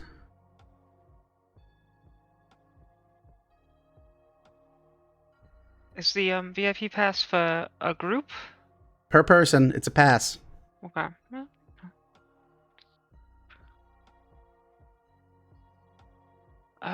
anyone have any questions? Do you think the Doom area requires you to give up part of your soul to get in? Are you asking me, sir? It's more of to the room. Oh, okay. Well, if you'd like the answer to that, I can tell you about the other path if you don't want to go. Yes, please. Of course. Everything within MMLR 660 is, in essence, a paid experience. They often say that the studio tour of Doom takes an arm and a leg. But one way or another, everyone comes together to help spend a little bit of money here with the studio to keep things running tip-top shape. But you pay for the experience you love.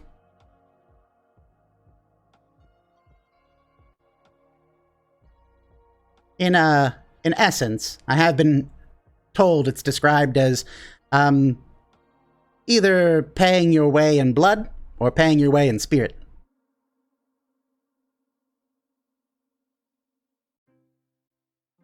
Well then, we really understand our decision before us.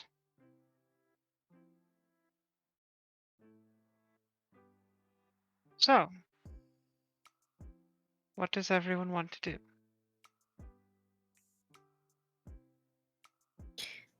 I'm comfortable doing what everyone else wants to do. Either way, we're losing something.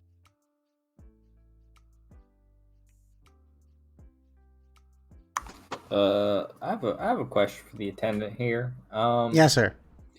Are we free to leave the labyrinth and like go back to the Doom tour if we go in? I mean, yeah, there's nothing really keeping you. You Alright. can exit the labyrinth if you so choose at any time.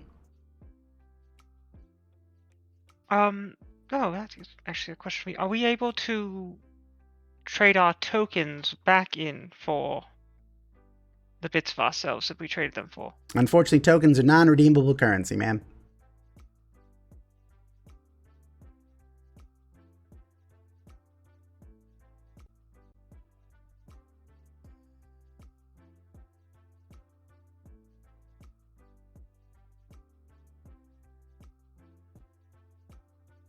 Well, we could head over to the ticket redemption and see what things are available there and how much they're worth before we decide. Does that sound everyone? That sounds great. Yep, sounds good. I'd like to know what I'm getting into before I'm getting into it. Right, well, thank you for your assistance. We'll go talk to one of the attendants at the redemption area.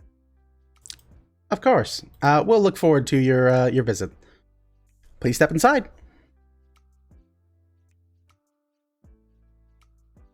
Okay. Hmm. I'll head inside. Sure. So as you guys start making your way to it, you start to see this large, kind of like almost magical, in a sense, collection of lights and sounds. You look and you can see there are groups of people along very like intricately placed kind of like alleyways that are all made by these large light boxes that seem to emanate and flash various symbols and pictures and frames of discourse and the like. You can see a number of people kind of standing at the ends of these, slapping on the sides of them, grumbling and yelling. There are small groups of individuals that all exist within this area. And as we approach it, let's go ahead here and we're going to take an 8-minute break. So it's 8:52 now. We'll come back at 9 o'clock even for more Second Wake, episode 40, and we'll find out about Light Hope's Labyrinth. For that, see you guys in a bit. Peace.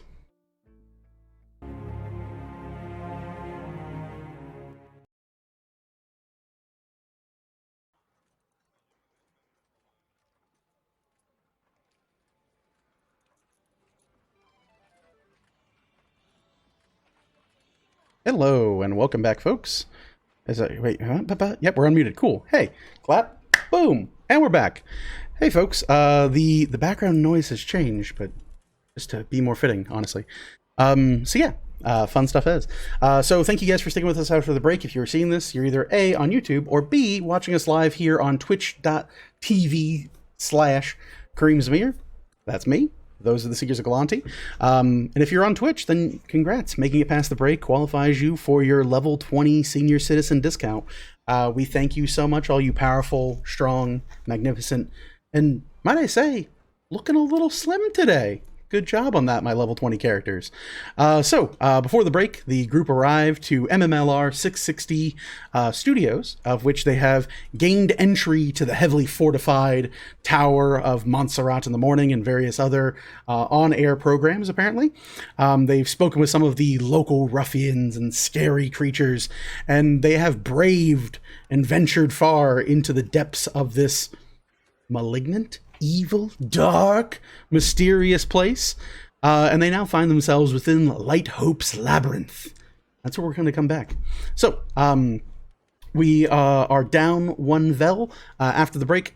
She just needed a couple extra times after the break. She'll join us as soon as she can. So we'll go right on ahead with her permission. With that, you all have arrived outside of what appears to be a collection of strange light boxes as shown to you in the demonstration. You see on the far left end of the room a heavy counter that runs the length of the area itself. There are a number of individuals that are sat behind this mighty prize wall as you kind of like come to view it. And you can see there are a steeping collection of various items that are all hung up on hooks for you to view. But you look and there are literal rows upon rows of various, what they have told you are attractions and wonderful things to experience, but it seems a bunch of weird future tech. You do know at the very front, far and off away from the rest of the area, are a collection of 4 interposed machines that all have the long stretched face of a human man and a small blackened pedestal befitting that of a hand or claw that can be placed upon it. You look and you can see the cart. There is actually like a rug that runs the length of the room of various patterns of bright and beautiful colors of like a faded blue, green, and purple that seem like almost the makings of a sugary treat for a child. Only it is the decorum of the area itself. As you all kind of like look upon the area, what is it you want to do? JJ will approach the kind of ticket turn-in booth area. Okay. So like the big prize wall? Yeah. Okay. You approach. You see a rather short woman, as you almost saw in the area itself. She is sat atop a rather large stool behind a big heavy glass counter. You look in this counter and you can see collections of teeth. There are these like mounds of various goo and grainy looking texture. There are packs of what appears to be some type of food stuff or ration. There seems to be weapons of various sort and make all placed within this counter. And then in the back of it, you see a number of like large rounded discs, blades, weapons, and of course, as shown to you previously, a massive horn across the wall. This small halfling woman looks to you all and is wearing a bit of an informal dress, seeming to be unique to this area. There are various floating candle lights and things that seem to emanate from her, and a book that she is reading leaves her hand. She greets you with a long, wide smile, and you see this halfling woman, kind of a bit clad in various states of undress. And she goes, "Hello and welcome to our ticket redemption counter. Might I ask you all why you have come here?" Yeah, I just wanted to inquire about some of the pricings for the prizes so we know where to aim Oh, of course. our sights. Sure. Was there a particular prize in essence that you are looking for here, or anything in particular that I could assist you with? Well, in particular, we're kind of interested in some VIP passes and how much those are each. Oh, of course. She points onto the wall, and you see these big golden necklaces with a heavy. It's a chunk of gold, like an actual gold brick, that says VIP carved into the parts of it. And she goes, for a single VIP pass for the studio tour, it is a mere 100 tickets. And you look and you can see there are all these various signs that list the costs of the tickets, and they are written in strange languages, but if you focus on them for any amount of time, they switch into a numerical value that you can interpret. Awesome. Thank you so much, ma'am. I really appreciate it. Of course. Did you have any other questions, darling? I'm not sure, Vasler. Anyone else? Y'all got any questions for this nice lady here? Yeah, how much for the bear? You see Vasler point to a large bear on the wall that seems to be made of a heavy-looking metal, and it has a couple of hooks over its shoulder. And she goes, oh, yes, that is a Teddy Tungsten. That would be 400 tickets. He goes, oh, okay, I want that. He pokes you, JJ. He goes, give me that. I want that. I could try and get you that. All right. Anyone else got questions?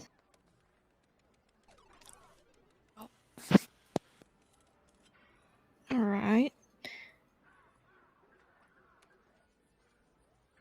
Okay, JJ will kind of turn back to the... Do y'all want to stay here? Or do y'all want to go back to Doom? The Doom place? Or... Okay, so I just want to make sure I'm understanding this right. We go to Doom, and it could cost us an arm and a leg. Or we could stay here, and it would cost us body parts? So Their if we... body parts. So... What they're getting at is for at Doom, you're gonna get physical injuries, right? So you might like lose a limb, you might get cut up, you might die. Might die from physical wounds, fun. And then here it's kind of like you give a little bit of your soul away every time. Kind of like I give Vasler souls every as much as I can. We get them souls as often as possible, and yeah. So you either give away parts of your soul here, however much you want, and sometimes, so like there's been times where I made deals with Vasler past our initial deal, and he's taken like a year off my life. I was feeling generous. Yeah, that was all said and done. That's pretty good. He only asked for a year on that one, or I gotta get him like 50 something more souls or something like that. 54 more souls, I think we have left, something like that. So yeah, you it's up to you. You either give part of your soul or potentially part of your body on the other side. Okay, what if I don't want to do any of that? I don't think that works here. Bless your heart, though. You hear the halfling woman from behind the counter. She goes, if you don't want to participate in the games, you could have a friend pay your way for you if there's something in particular you wanted. We don't really have a per-ticket basis. Truly anyone could redeem for the item you want, and then you would have it.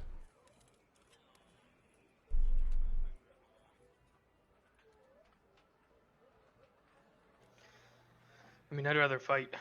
I'm not very good at games.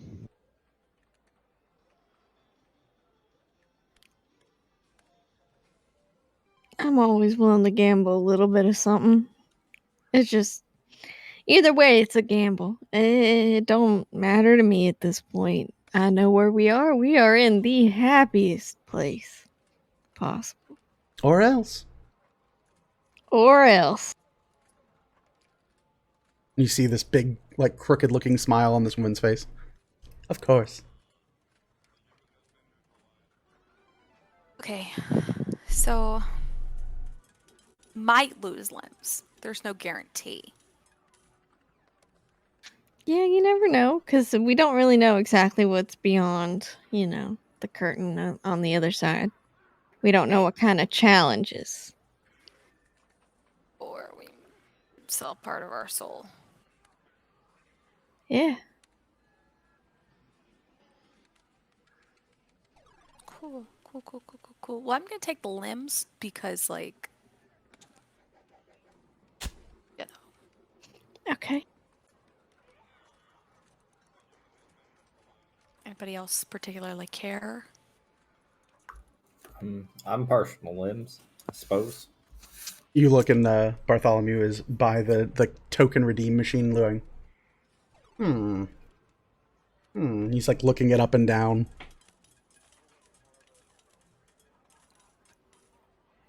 Pops, or Dad, you good? But You he gonna? has his hands on his hips and kind of like does the old like dad on vacation lean. He goes, I do think that this is rather precarious instrument, and I am interested if it means that I don't get, I believe the term is beaten like a sack of potatoes.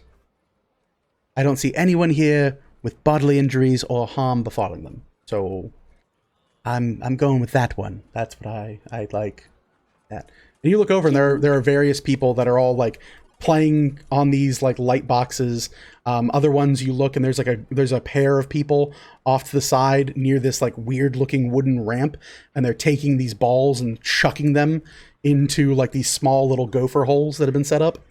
And there are like piles of tickets set around each group of people.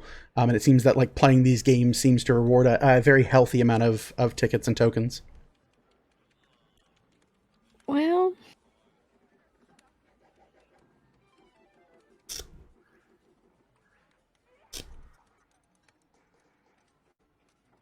I mean,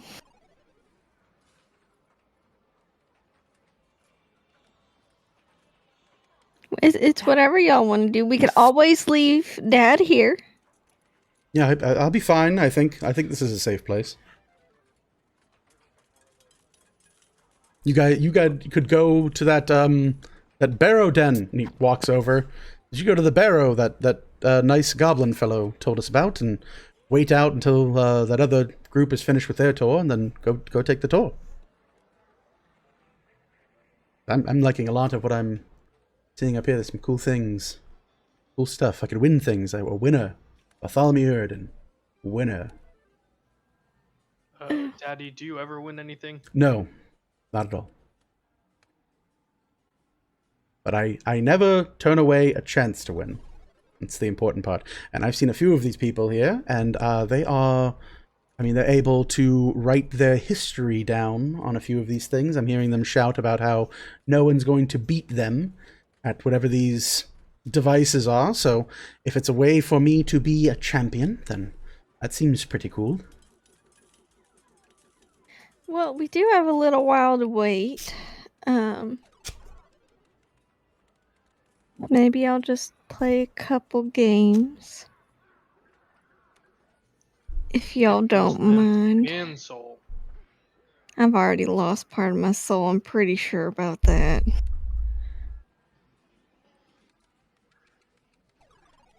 Yeah, you know what? Let's play that game where they're throwing the balls.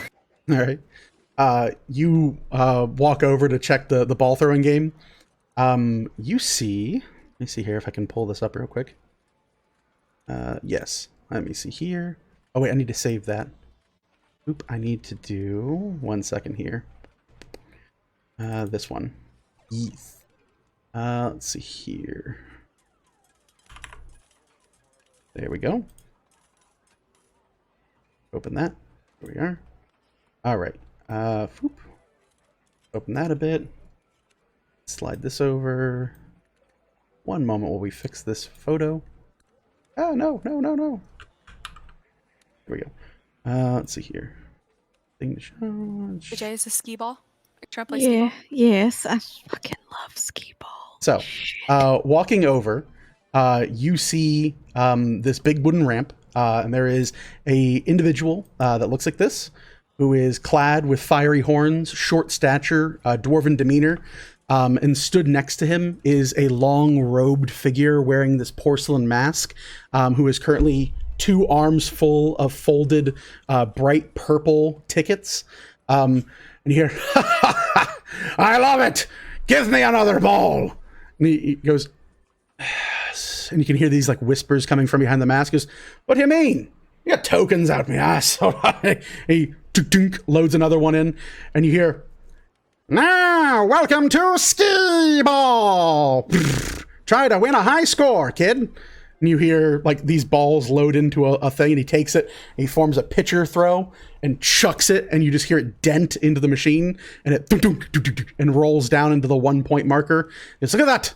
I get a point every time. And you see one ticket comes out, and he goes, and you hear this whispering sound again. He goes, you could go for a high score, but look, we're doing it. A ticket at a time. We'll get there. And you see there's like mounds of tickets. And as you kind of walk up, this dwarven individual turns and looks to you, these fiery flames in their eyes, these kind of black embered, like nose hairs poking out, looks to you and goes, how are you, lass? Bit of a different folk. So rare to see. What are you, some type of interplanar creature? No, I'm just a shifter, sir. Shifter? You shifted into a couple of airs there. Weird one. Some type of abomination, if I wager. Well, you'll never beat my score on this game, I'll tell you that much. Look at that. 11. You see, Okay. it says like current high score, 11. All right. Well, I'd love to give it a go if possible. Yeah, it takes 2 tokens to play. Yeah, I'm not going to use those far lanes, so you're more than welcome to. Okie dokie, great. Don't get in my way. I'll go to the token machine. Okay, you go to the token machine. You see there's a place to put your hand. There's a large, heavy mouth. Are there any like directions or how much things are? You look to it and you kind of like narrow it, and it says you can see like an inscription right where you put your hand. And it says, place hand here and speak aloud the level of intensity, up to 20 levels of intensity that you'd like to attribute a bit of yourself to the machine. For every point of intensity that you contribute, you'll be awarded 4 tokens. Okay. And there is a small warning, and it says, for our younger members, please do not exceed a level 5 request.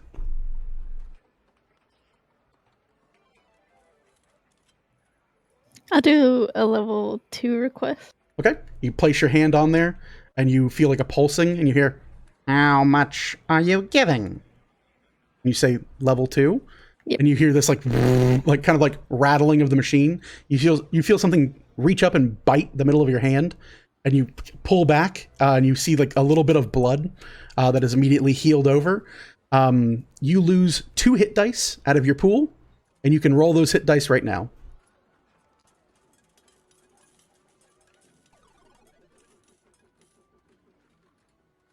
2 and 2. 2 and 2, so that is 4. So you are going to get 16 tokens that fall out of the mouth of this machine.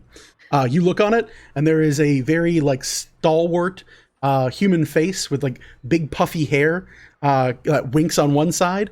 On the other one, it says CC. And you have 16 tokens if you'd like to use them. Okay, great. She's gonna go play a game. Okay. Going back to skee ball, or are you going to look at the other games? She's gonna play skee ball first. All right. What's that? Skee ball. So yeah, you load in 2 tokens, and you hear, welcome to skee ball. And you hear, go ahead here, and to play skee ball, you make a sleight of hand check. That is your first time playing. You make this check at disadvantage.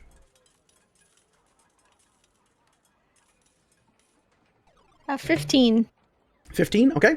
You play skee ball, you take these wooden balls and you try to emulate what the dwarf is doing, and it's not really like you're hitting and bouncing off, and as they land outside of the machine, the wooden balls seem to evaporate into dust, and then the dust seems to trail back into the machine. However, you kind of start getting to figure out that you can roll them on the ramp into these various small molehills, and you score 7 points, and you see 7 tickets come out.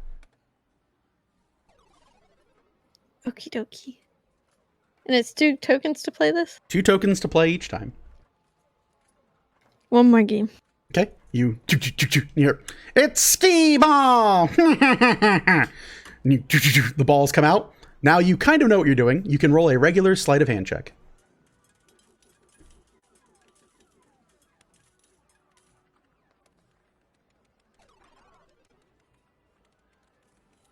13. 13. You roll through, and you see only 6 tickets. You score 6 points. Come out of the machine. You have a total of 13 tickets now. Okay, one more. Okay. It's skee ball! Go ahead and make a sleight of hand check. 16. 16. 8 tickets. Comes out of the machine. JJ will collect her tickets and kind of shake them in the air. All right. This is the best gambling I ever did do. And she'll look around and see what other games are in the general vicinity. Sure. You guys turn and look around to find the other games. You note that Bartholomew is gone, having already visited the token machine and has run off. With this, you guys take time, about 10 or so minutes to walk this large labyrinth. You see there are a number of games and languages that do not translate, various ones that seem to have very strange instructions. There are a number of more devilish and demon-looking creatures that are all like laughing and having a gas at playing them. But you walk by. Of the ones you can interpret or are meant to be understood, you see one that is called Light's Hope Chase. It only requires 1 token. When you play it, you watch as one of these smaller, impish-looking creatures loads a token in, and there is a big, large button that you slap that seems to stop this little goblin thing on a track as it chases a cheeseburger. And it seems as if the goal is to get the goblin as close to the cheeseburger as possible, and based off of distance is how many tickets you earn. You, of course, have already found skee ball, but you find another one that seems rather strange. It is a large machine that has the back end molded to look like the face of... At first you think it's a dragon, but then you realize it looks a lot like Kobold Jones. It's this big toothy maw. Inside, the machine itself only has 2 buttons that seems to be left and right. And you look at it, and as you're kind of watching it, it plays this little thing, like kind of like a picture of this creature trapped inside the box, holding a torch of a small kobold, and it looks left and looks right, and it seems to be a game about rhythm and timing as this kobold goes through this dungeon. It's listed as Kobold's Lair, and it takes 2 tokens to play. You continue along, you see a large wooden box that a number of smaller creatures that seem to be of gnomish descent are having a blast playing. This wooden box has a very heavy-looking wooden mallet, and as you watch the 2 tokens imparted in to play, you hear this large ethereal voice shout out, "It's Flump Fighter! Whack 'em before they run!" And you see these little tiny floating jellyfish emanate out from the building, or out from the box, before these gnomish individuals start hammering the tops of their head. And it seems that every time they hit one, they earn portions of points. You continue along. You get into the kind of back of the labyrinth. You start seeing larger, more like scary looking creatures playing games. You note one of them is a massive machine of bright lights and dancing colors that is various cavalcades of colors. You note, and it lists that it is a 2-player game, and as you look to the side, you can see 2 tieflings that are stripped down to their undershirts and like underoos, and you see them and they are covered in pools of sweat, and they're currently drinking from their canteens, gasping for air, and you hear them kind of like talking to each other in Infernal. But when they go to play it, you watch as the pair of them are stomping on the ground, seeming to kind of like move around to the rhythm of a beat that's coming out of the machine. When they load their 4 coins each, you hear them go, "Duelers dancing requiem. It's a time to get down." And the pair of them seem to go. You do note, however, that only the winner seems to earn any tickets at all. You see the next one that seems to be played. You see 2 orcish individuals that seem very grizzled and kind of older at this point, sat between a pair of machines that are transfixed against each other. It seems to be another 2-player game. and it is Blood War Battle. It seems to be a best of 3 style game where only one person earns any tickets out of the machine. Each play is 4 tokens. Then you look and you can see another machine. We only have 2 left. We see one more machine, and it seems to be a goblin with a light bulb in their mouth and 2 exposed pieces of metal. It seems to take 5 tokens, and it's called Live Life Wire. And if you look at anyone who is talking about it, the general consensus seems to be for 5 tokens, you try to hold on as long as possible, and for as long as you're able to hold on, the more tickets you're able to earn. Finally, you only see one other machine in the entire area that has any type of semblance of being able to be viewed in common. You see it costs 5 tokens. It is a large glass cabinet with purple curtains, and it just says Fortunes.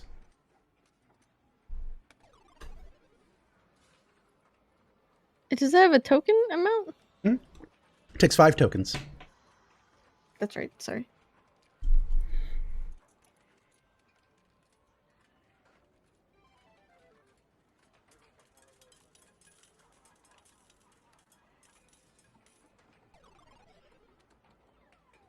Okay. She's gonna go back to skee ball. Okay. You again see this infernal-looking dwarvish individual cackling. Goes, "Give me another token!" And you hear this masked face whispering. Goes, "What do you mean we're out of tokens? What do you mean we have enough tickets? I don't care about that. I'm having fun. I got to make my score up there the same. I don't want to quit. I don't want to quit just yet. I gotta win. They got a hammer there I want to own." And you hear this hissing whisper from behind the mask. Mister, you don't care about your tickets? Huh? I care about my tickets. I want to win a hammer. I don't care about the stupid passes. It's not the important part anymore. About winning and the thrill of the win. Oh God! You see this masked individual shaking their head. They're towering over this individual. They look at you and you hear this kind of almost ethereal voice speak out to you, but you don't hear the words. You just understand their meaning. And you hear, "I am so sorry about him. We're attempting to find a bit of lost property here. We are stuck of sorts." Oh, gotcha. What are you trying to find? Before this tower was raised, there was a graveyard that was built here with a number of my people's dead. They have since gone missing, and we've not counted their bodies exhumed among the living dead here. We're simply looking for ancestral items, and there are a number of curious things upon the wall that might allude to such. Well, I'm very, very sorry about that. Hmm. What's his name so I can address him properly? Oh, this is Gregor. Just Gregor? Gregor Merriweather.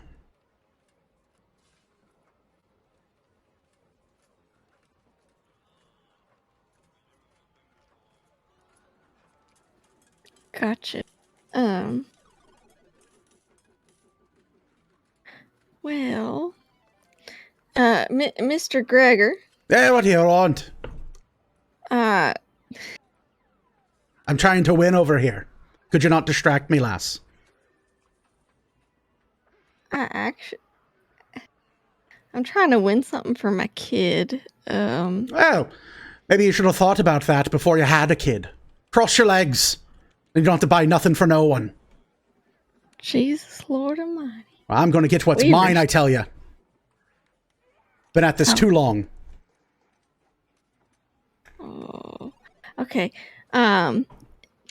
If I pass your score, I want all your goddamn tickets. You pass my score, you're not need my tickets. Duh. You pass my score, you set the new high score. The first time I ever done it, so many tickets came out of this gosh darn machine. Now I just Really? need to beat 11 and get to 12, and if I've gotten 12, then that's all I'll need. Great. JJ's gonna spend the rest of her tickets playing skee ball.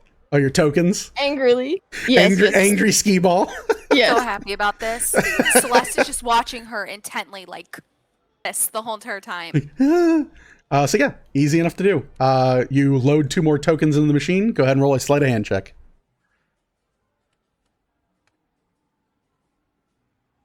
21. 21, okay. It comes out, score of 10, and it feeds out 10 tickets. Goes, oh, you're so close, but look at that, you're so far away. Another one. You 2 tokens, and you hear, skee ball! The wooden balls come out, and you start rolling them up with your sleight of hand. Go ahead. 19. 19, it comes out, 8 tickets. I'm sorry, 9 tickets. Apologies.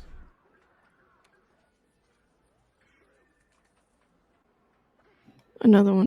I have 5 more in total. Okay, you hear, skee ball!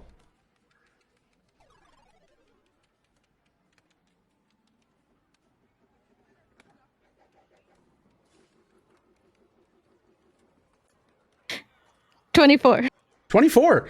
You get 12 tickets, or a score of 12, and you hear, bow, bow, bow, bow, no high score! We have a winner! And you hear, brr, brr, brr, brr, and the machine keeps feeding tickets out. You see Gregor look over, you go, son of a fucking whore! What the, you did, oh yeah, you cemented my legacy!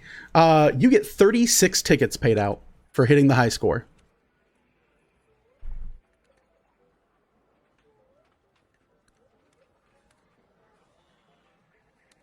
Okay. All right. She's gonna continue to play. Okay. Go ahead, sleight of hand check. It's easier just roll them all at once, and then you divide it by 2, and you round down per halves. If you beat a score of 12, you earn triple the result.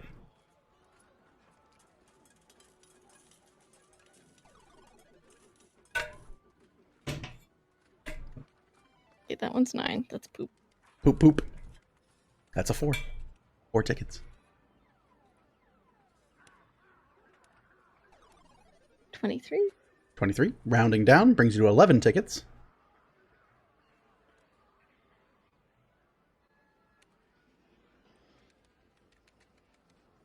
17. 17. Rounding down brings you to 8 tickets. And the last one. Oh.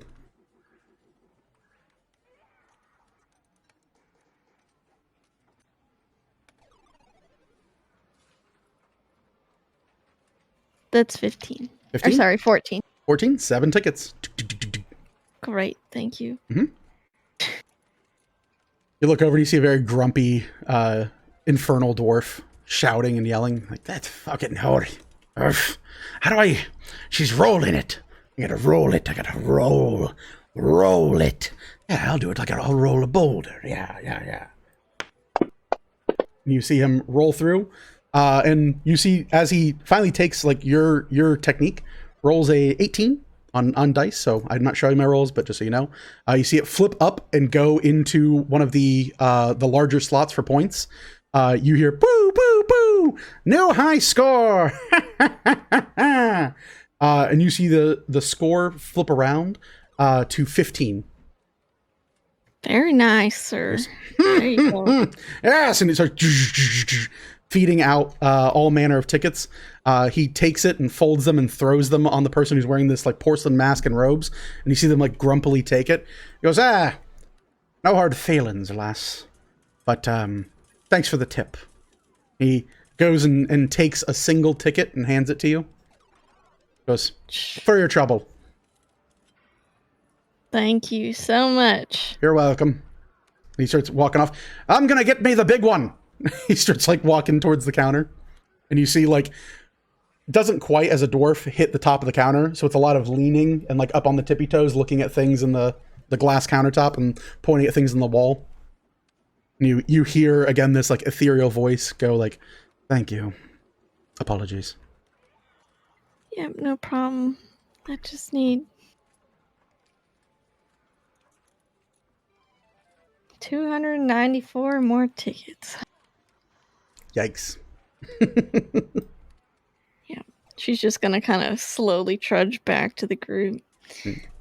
I got 106 tickets. Come back with 106 tickets. At this point, you guys do know Bartholomew's missing. Is there anything you guys want to do? Wait it out here, go back, look for a place to Where's rest. Bartholomew missing? He's playing some games. Okay.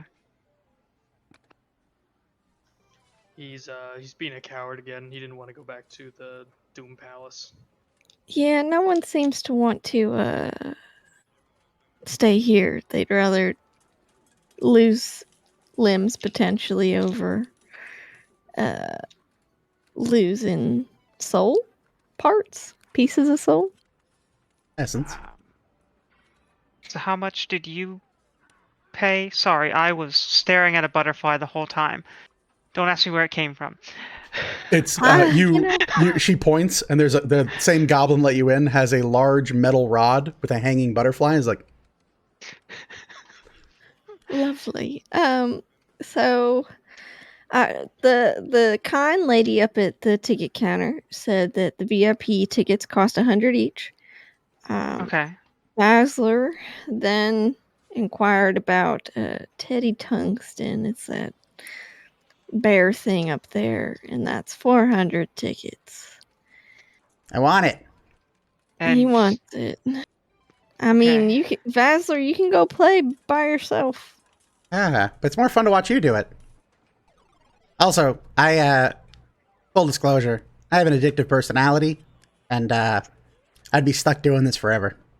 Same. I need to stop before. Knock him out. There's nothing You'll be fine. left. You'll be fine. Well, then there'll be nothing so left. what happened when you got coins, JJ? How did that feel? What?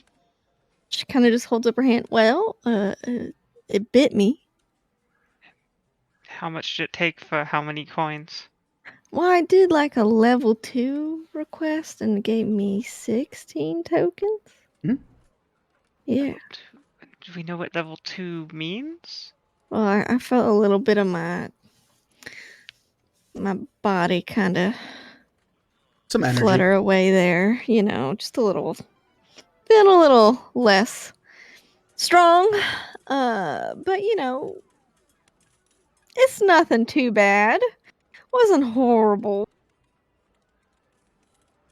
Okay.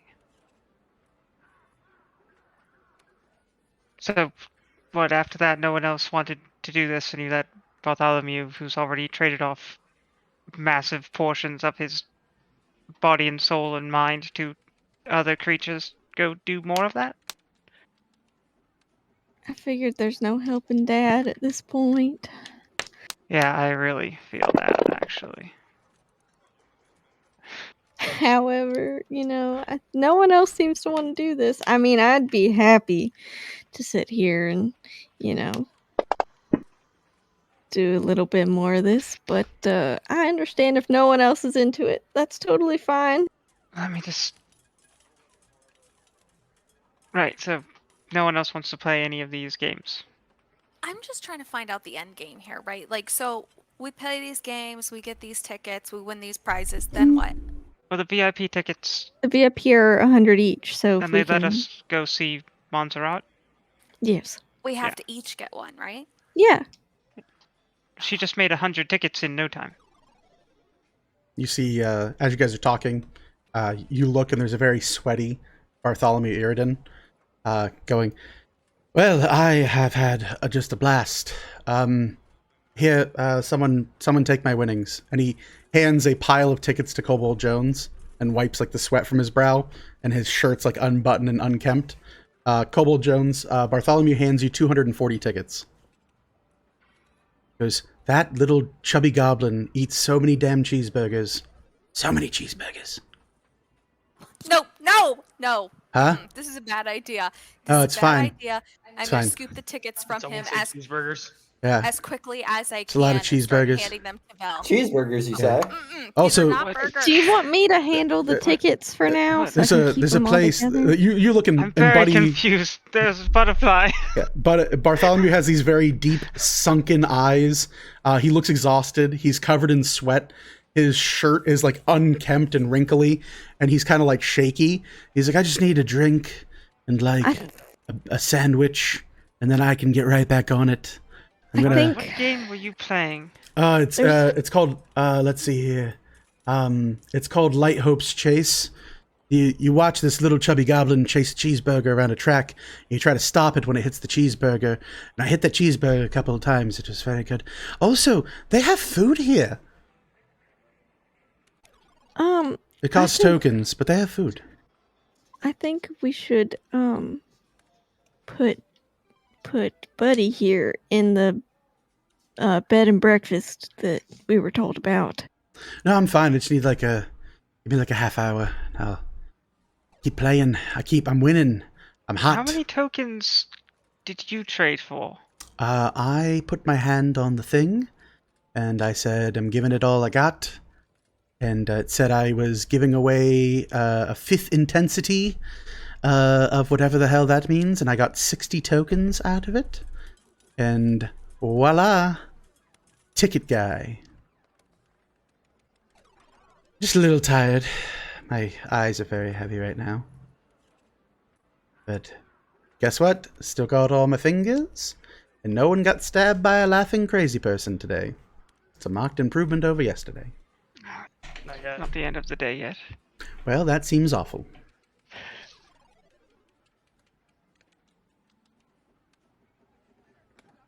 So how many tickets was that? 240 tickets. Okay, that's what I thought. Oh, I did 39. I did spend some of them though. What did you buy? I got a pack of chewing gum.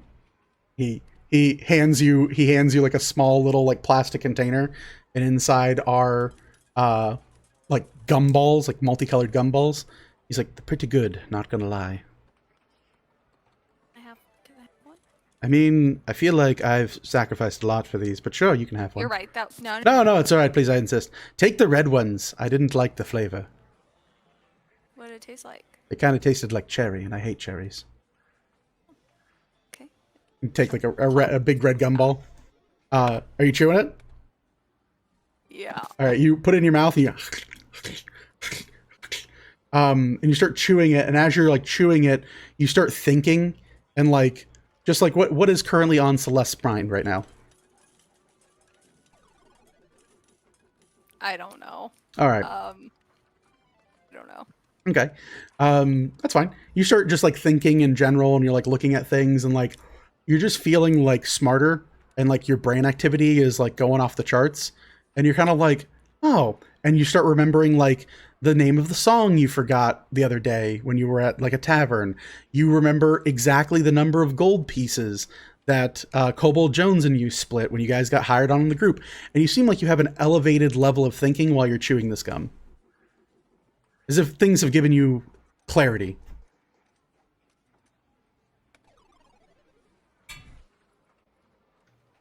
It's Adderall gum. We go play a game. You have Buddy shows you the side of it. He goes, it's not Adderall gum. I don't know what that is. This is, and he shows it to you. Do you speak, you don't speak Primordial or read or write it, right, Kobold Jones? No. He says it's genius gum. It's pretty good. Other than the cherry taste. It's pretty bad. But I figured that I could just play the cheeseburger game, and that would give me the biggest investment opportunity. I really didn't realize it. At first I tried to play against this tiefling man in that dancing game, and I just got completely dueled to death, I'll tell you that. But, and I made 10 tickets, got myself some gum, and then realized I could win. I could win! So I went and won. Also, Vel, I wanted to mention there's one other thing that seems kind of cool. There's a fortune teller on the other side of the room. The fortune teller? Yeah. But it Did costs anyone... tokens. 5 tokens. Does it give tickets? Probably not. Hmm. But it seems cool. You know what? I mean, I'm here, so I'm going to have some fun. I'm going to go to the skull thing. Okay.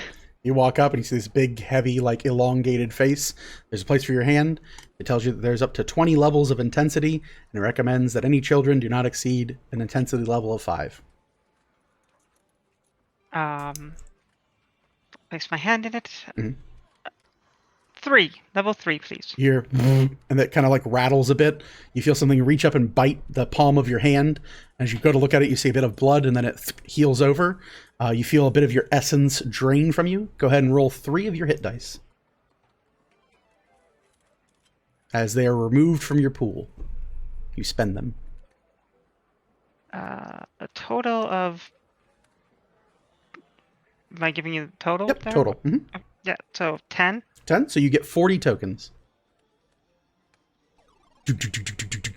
And then those are used. Mm-hmm.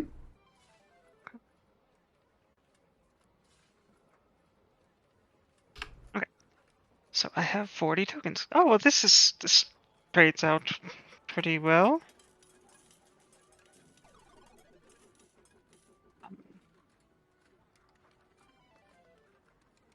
Alright, so I heard several of the games. Mm-hmm.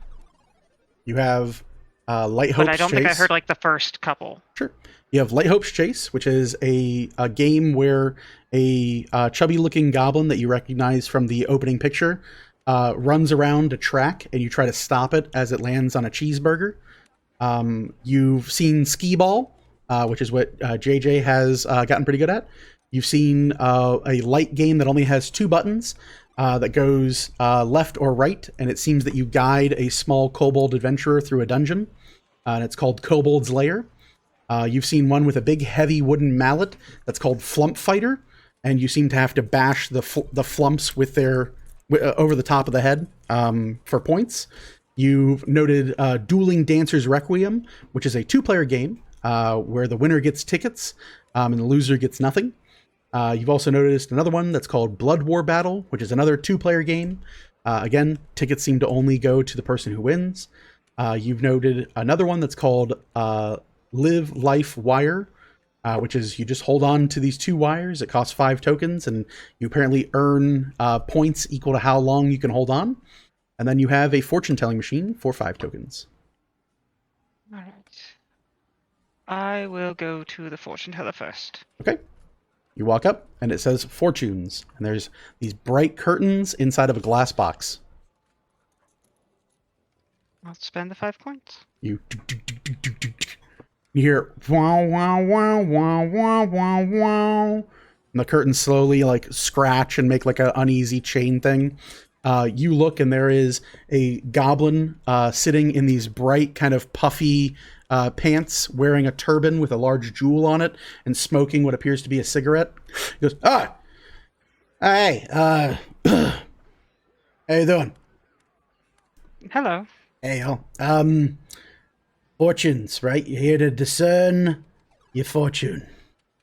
Yes. All right. You take a look at you. I see in your future delightful happiness, and you'll soon come into a windfall of great profit.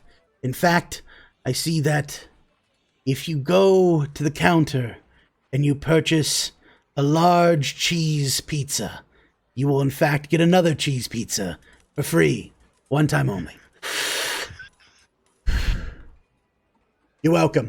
And the curtain closes out. You know, that's probably the most realistic and accurate fortune I've ever received.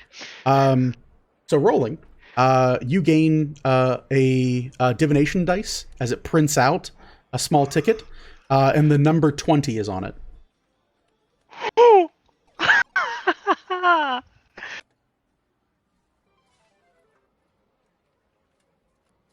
And you feel like there's kind of like divine energy radiating from this ticket.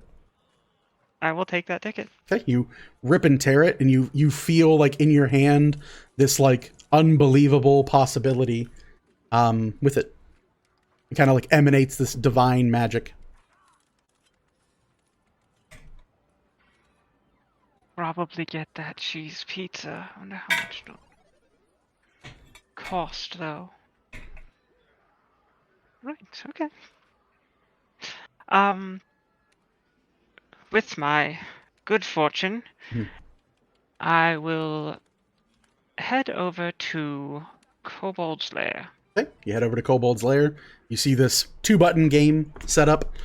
Seems to depict a like a preview image of this kobold with a torch looking around and like walking forward and then going into small paths. And then often falling into deadly, dangerous traps and dying. How many tokens is this? 2 tokens to play. Okay. I will play a game. Okay. Go ahead and make me a wisdom saving throw. Fun. It can be.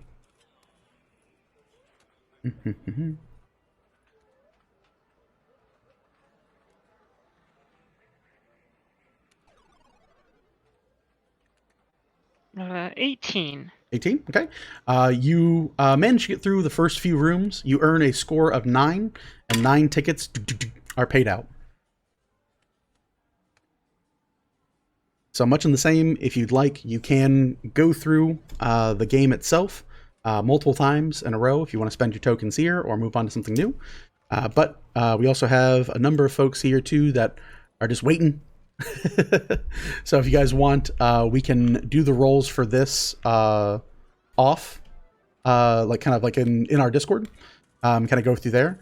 And then if you guys want, you guys can head out from the labyrinth today and find the bed and breakfast that was discussed in preparation for the Doom Tour. Up to y'all, though. I'm fine with that if no one's to sit with me through trying to find a game that... I'm looking for a game that uses investigation. Ooh, the old investigation game. Yeah, I'm probably going to get in on the arcade and play some Whack-a-Flump. Whack-a-Flump? Okay. So yeah, that's fair enough. If we want to do that, it's very much up Orville's alley. It's hitting stuff. It's always good. Yeah. So we can do that here then. So yeah, if we're gonna do the arcade stuff, let's go ahead and do that off camera, so we're not just sitting like rolling dice for however long. And then we'll put a pin in it for now, and then let you guys decide what it is you want to do moving forward for waiting on. And when we come back, we'll be fresh-faced and with new bold ambition on Second Wake, if that works for everybody here. Yeah, sounds wonderful. Yes. Okay, easy as easy does. I will go ahead here then, and we'll turn in a little early, 6 whole minutes early. If I can, that'd be super nice. But I don't know if I can or not. Because what the hell? Why? And for whatever reason, Twitch is not loading. I don't know if anyone else is having... It looks like it's functioning. That's super weird. Let me see if I can go to someone's page. There we go. That works. That's all error loading data. Weird. Okay. Well, we will find someone to raid as usual. Simple as simple does. We'll stop here for now, and then we'll pick back next week as the group continues to move through the treacherous areas of MMLR 660 and the creatures and denizens that exist here within. Let's go ahead. Oh yeah, there we go. One of our friends is online, so we'll raid them. So yeah, this will be a nice little break before the tour of doom. So yeah, if you're a subscriber to the channel, make sure to prep your Goblin Raid emotes. When we come back next week, we'll start fresh-faced and start with the Tour of Doom, handling all of this stuff off screen, and have the Weavers decide on a path to next venture forward into MMLR 660. For everyone here, I've been Kareem Zamir. Those have been the Weavers Chosen. We'll see you guys next time. Peace out.